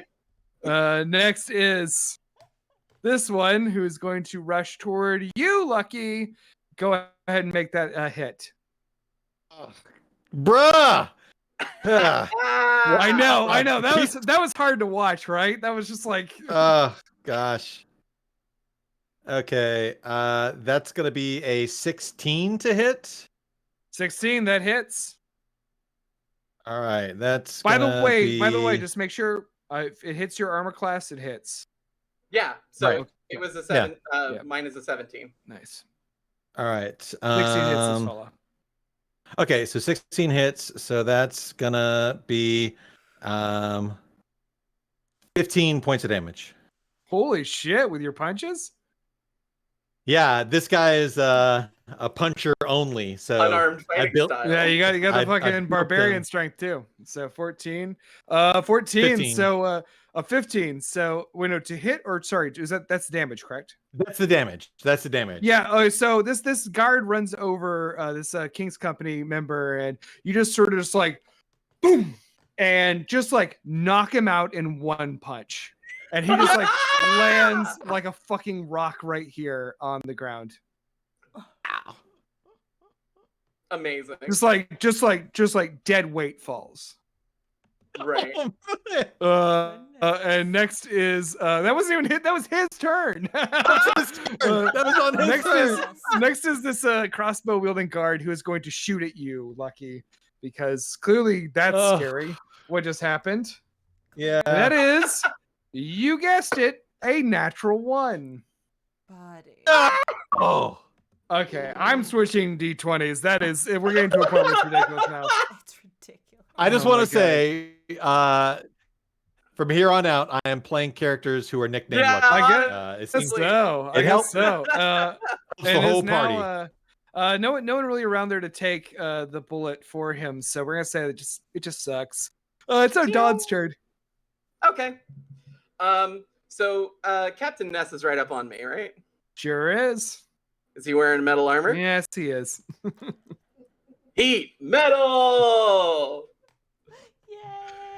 Question: Is it heavy armor? Such a good It spell. is. It is. Let's see. It is officially classed as. Yes, it's heavy. Okay. My understanding is that is going to take that man 10 minutes to take off. And I cast heat metal. He could have quick Okay. off. He might have quick off, and if he does, terrific. But until then, he's taking 2d8 points of damage. Okay, is on his turn or on your turn? Let me look at the spell. I just had it up. It's a second level spell slot, and I only have 2 of those. It must succeed if it's holding or wearing the item. It must succeed on a Constitution saving throw or drop the object if it can. If it doesn't drop the object, it has disadvantage on attack rolls and ability checks until the start of my next turn, and it takes 2d8 when I cast the fire spell, or when I cast the spell. So go ahead and roll that damage. And so yeah, it's on your bonus action on each of your subsequent turns. That will use up your bonus action when you want to use it. Fair enough. Okay, he takes 10 damage right now. Okay, very good. Damn. And then I am going to use my bonus action to disengage. Okay, very good. Let's see. hold on. And Okay, very good. Yep, you do that. then Dog is going to attack him. Okay, how far back are you trying to go here? I'm just going to back up. Oh, let's see. Yeah, I'm just going to back up 10 feet Tight. of the 15 feet that I could do. All right, but roll Dog that, shares roll that dog attack. Dog attack. I've actually changed my mind. Dog is not going to attack. He's going to use mending on himself and he's gonna heal 2d8 plus 2 Okay. hit points. That's nice. Because dog's in a bad way. Okay. So dog heals 10 hit points. Hell yeah. Very cool. All right. It is now. Is that all? That's it for me. Hell yeah. All right. It is now back to Lucky. Your turn. Well, I guess this is how this is going down. Yes. How do you handle diagonal movement? Is that 5 or 10? It's 5. I've never understood that diagonal movement thing. All Me neither. 5, It's still the 10, same. They're squares. 20. I know. I like to ask. They're the same distance either way. It doesn't matter. Yeah. Right? All right, so we are going to rush up and on this guy, and we are going to, because he's one of the crossbow, Yes, correct. right? Okay. All right, then like my face kind of like I'm enraged, but I'm also kind of like sorry, wrong place, wrong time, motherfucker. Hell yeah. And then we're gonna recklessly attack. And let's see. The first attack roll is gonna be a 15. Okay.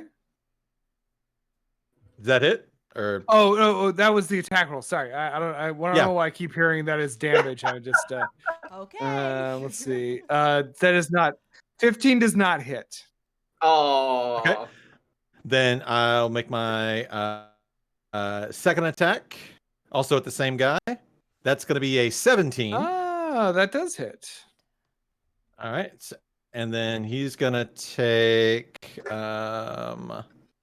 sorry, it's taking so long. Let's see, it's 11, 3, 14 points of damage. Hell yeah, you get another fucking knockout punch, baby. Boom. Well, bam! All right. All right, so then we're gonna move let's see, 25, 30, 35 here. And we're gonna attack the next goon. Hell yeah, With you already my- did. Yeah, we're using yep, your monk with- stuff, right? Yep. So I've got the third and final unarmed strike that I can make. Hell yeah. And I was wondering why you took monk. This is great. that's going to be a 21 for the attack Hits. roll. Ooh. And that's going to be a total of 14 damage. 14 damage. Hell yeah, another knockout fucking punch, baby. Boom! My man racking up fucking just numbers. Thank you, Lucky. Very cool. I'm mad at you, Don. Like I'm mad, but I'm like mad. Like God, every time. I'm just disappointed. I'm not mad. I'm just disappointed. I'm a disappointed barbarian. Thank you for being usefully disappointed. You're welcome. Next is Captain Ness. Captain Ness is going to head to right here and attack you, Don. Okay. He's going to use his hopefully not just completely shit the bed like last time with his 2 natural fucking ones. Well, I guess it was someone else who did that. Yeah, that was Scarlet Scorpion. This isn't much better. I swear these characters were cool. That one is going to be a that one misses. Here we go. That's a 19 to hit. Is it a disadvantage? You didn't say you would put the guy in your robot dog in? No. Heat metal, as long as I'm concentrating and the creature is wearing the object. Fair enough. Has disadvantage on attack rolls and ability. What checks. about a 16? Does not hit. Okay, he misses twice. Oh. He swings his battle axe twice, trying to get you, and he does not hit. It is now Scarlet Scorpion's turn. Scarlet Scorpion is now faced with you, Lucky. Yes. And she is going to spend her turn looking at you, Lucky, and saying, "What are you doing? Don't you see? The tides are turning against the criminals in the city. A hard rain is going to wash this all away. You could be on our side, or you can be one of the trash that's washed into the gutter. More. I just want to own a bar. And she says more are on their way. And that's all she's gonna do. Okay. All right. It is now. Well, these guys are all down. Well, no, actually not. This one is There's next. still like two of them, right? Yeah. Well, yeah. There's one of them, and he's going to One of attack. them. He's going to attack Daug. No, Okay. the dog. Okay. Oh, hell yeah. That is, I mean, I would love for any of these characters to get any hits. That is a 18 to hit on Daug. That is a hit. All right. He is going to do a whopping 3 piercing damage. Oh. I'm glad I fixed Daug. Good. I think that was like pretty close to. Oh, that would have been the end of what- Daug. You would have had to go on a what he second had, rampage. Yeah. Okay. Next is next is Dawn because everyone else is dead or Okay. unconscious. I mean, I assume that Lucky's just punching. Right. But- Yeah. But you're hitting them so hard, they're not going to be okay. They're done. They're just asleep. multiple months of like physical therapy after this. At the It's, bare I'm minimum. fine with that.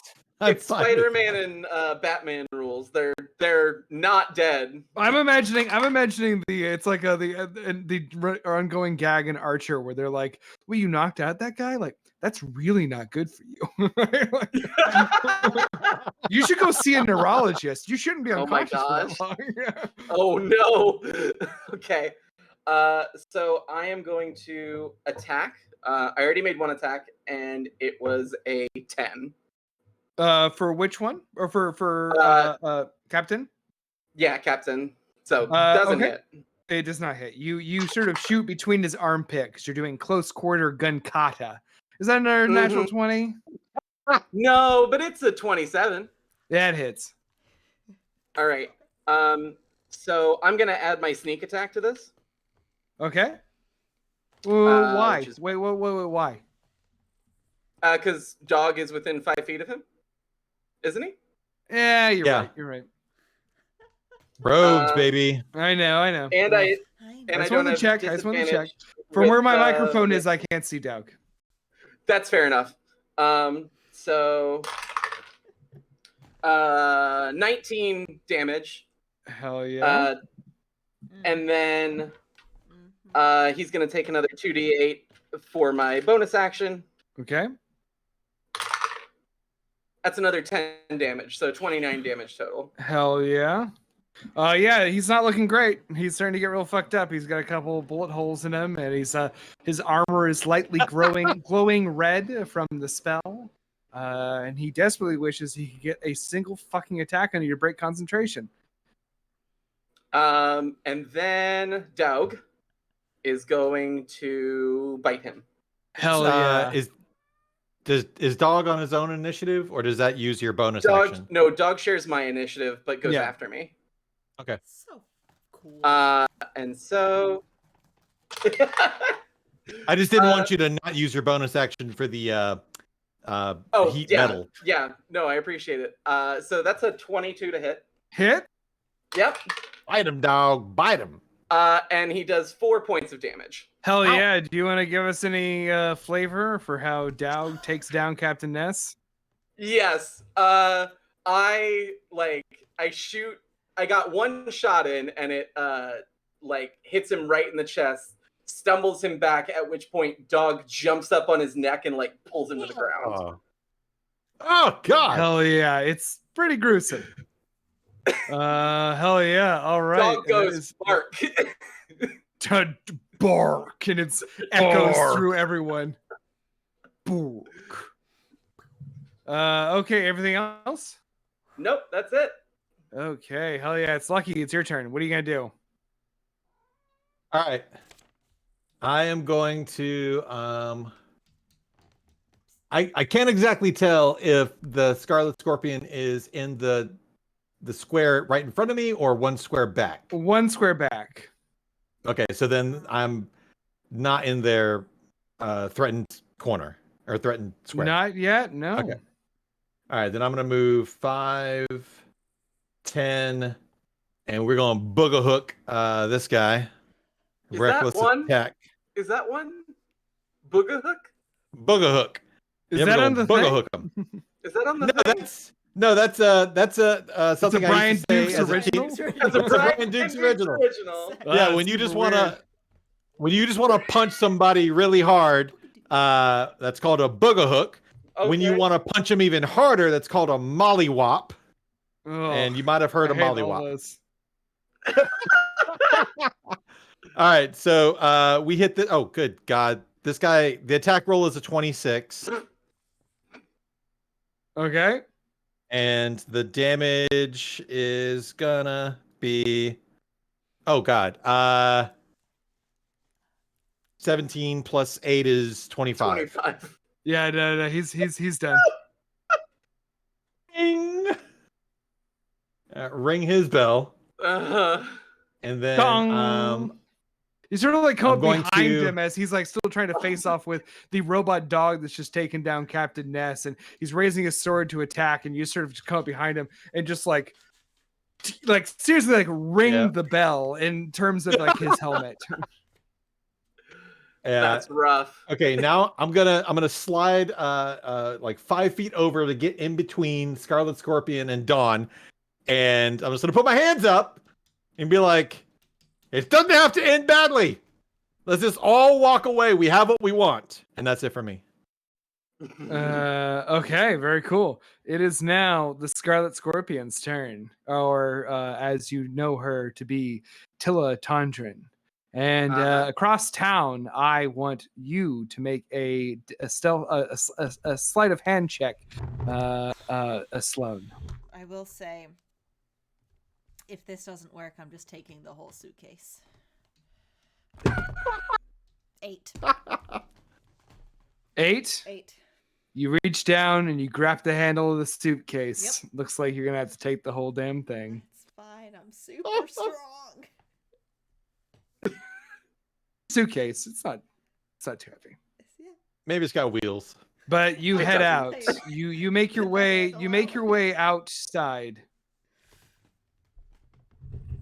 Anything you want to do as you leave? I mean, I have everything on me. I have the 200 I made. I have the 98. I have the suitcase. I have my cloak. There's nothing else I need. Any sort of travel specifics you want to go for? I was going to go have a rendezvous with someone, and then carry on. Ooh. Okay. Any specifics you want to give us on that rendezvous, just so I know, as the person and I don't know what you're talking about. Very fair. Didn't you read the backstory? I mean, I read the backstory, but I still don't know exactly what you mean. I guess I would wait. I would find somewhere to lay low until a very specific time at night where there was a predetermined location where nightly I would go meet this person. So I'd lay low. Go ahead and make a stealth check as you exit to leave for this place. Pass without a trace. Let's get Still out. up. That's true. Another stupid number. I rolled a 19. Oh God. That's Oh, gonna be like shit. 39 or something, or Yeah. like 44. So D&D Beyond. Set 36.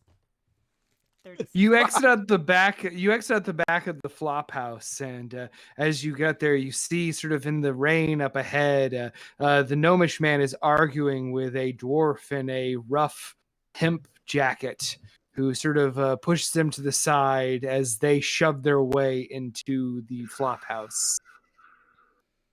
But you, with the treasure, escape down the alley. Back to the battle, folks. It is now Scarlet Scorpion's turn. As she looks at you, Lucky, she says, "What are you doing, Lucky?"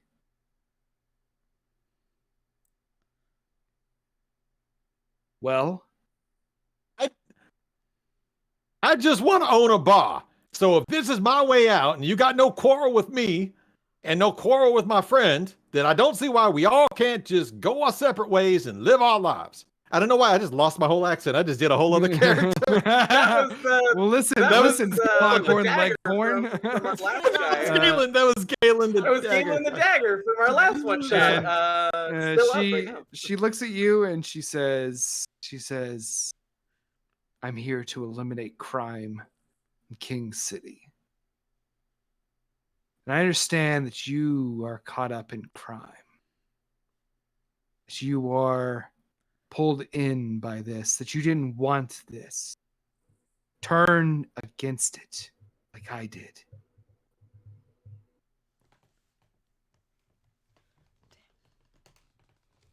Oh. Hadn't thought of being a vigilante. God damn, I'm still doing the accent. Damn You're it. still doing Galen. Yeah. Oh. Yeah. I've turned in my life of crime, and now I'm gonna become a Southern lawyer. Yeah. Now I'm a barrister. Nah. I don't know much about raging. I'm a little more Cajun. Oh God. Stop. Boo. Shut the fuck up. Oh, I can you kill you can't- all. You can't boo. You got your whole list of like slang. I respond, I appreciate what you're saying, but as Tamora, the goddess of luck, is my witness, all I want to do is play my sax and sling drinks. And she says, "You could have that. Just need to stand down."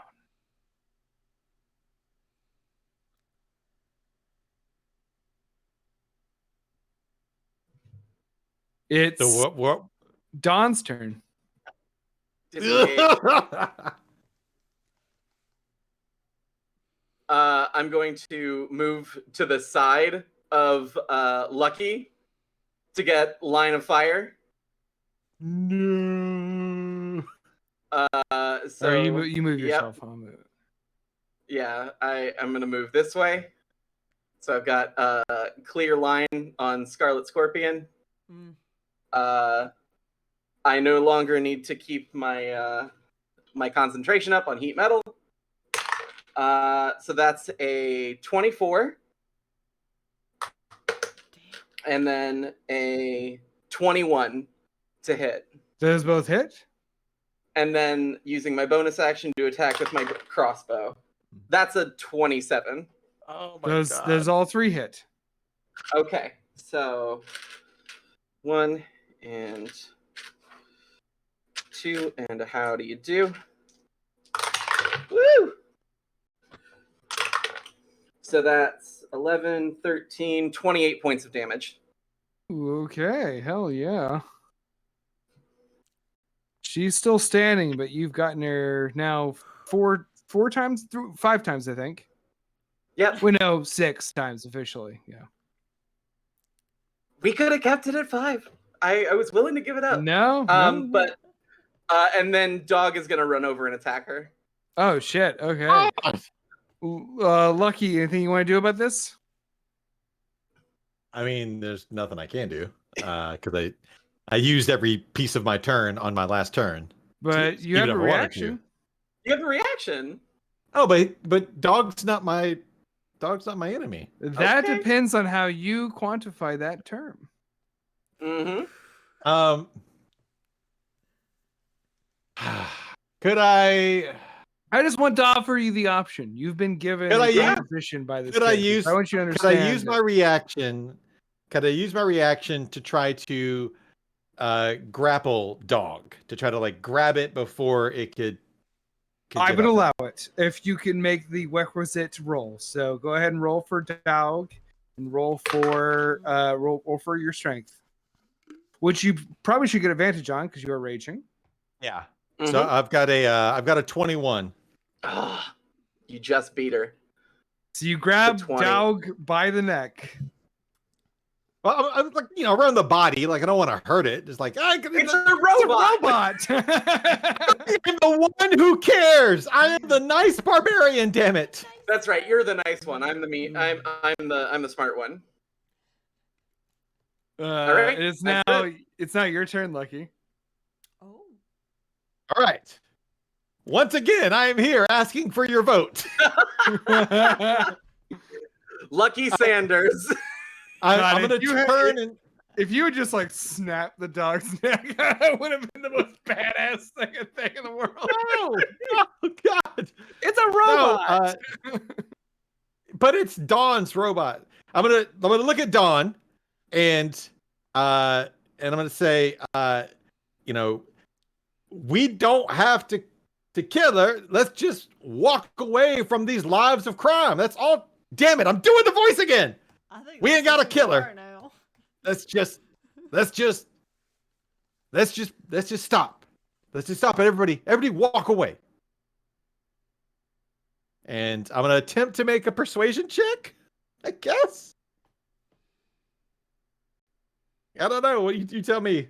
I mean, this is a player versus player interaction. It kind of ultimately boils down to what you two want. How do you feel, Don? Because I can roll for NPCs. I can't roll for y'all.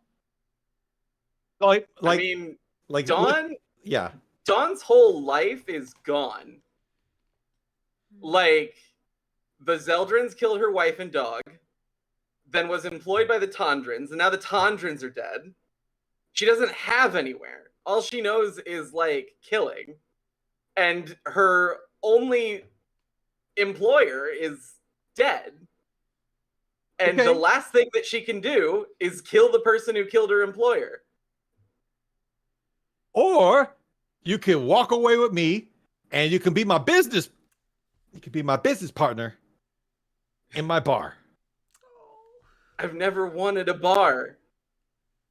I'm so sorry. I know you want that. I want you to have that.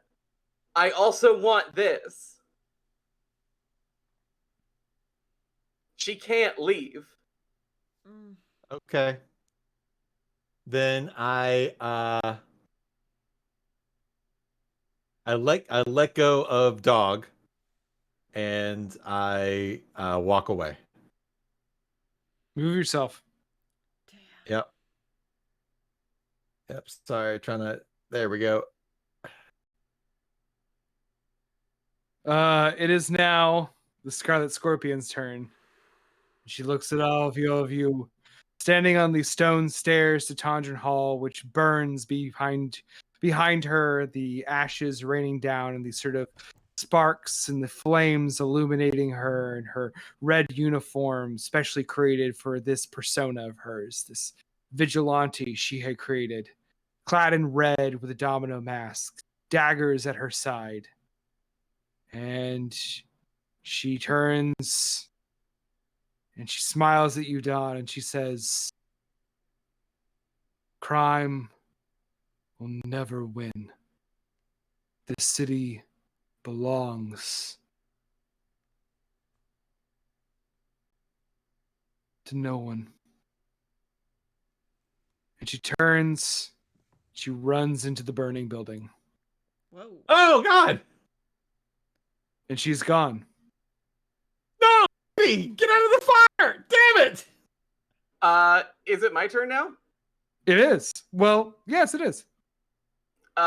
So she runs in, Yeah. and I'm going to run up to the stairs, like, to where she was, which would be, like here, or here, I guess. Yeah, okay.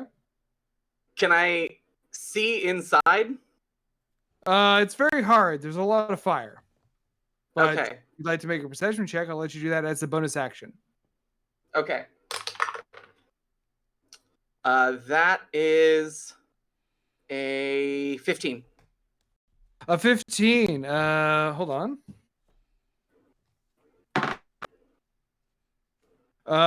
You don't see her. I'm gonna run in after her. Okay. Building's on fire.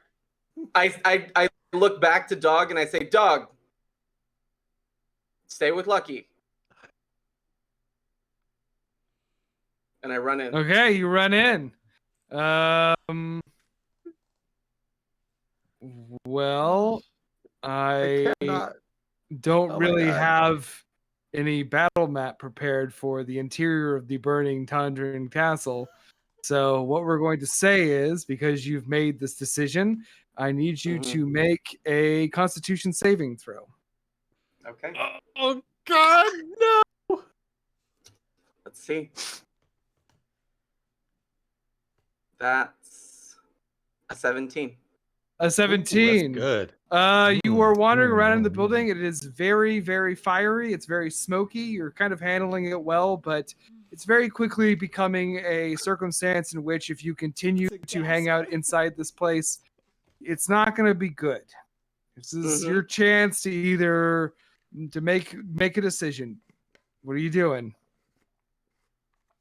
I'm gonna find her. Okay, go ahead and roll a perception check.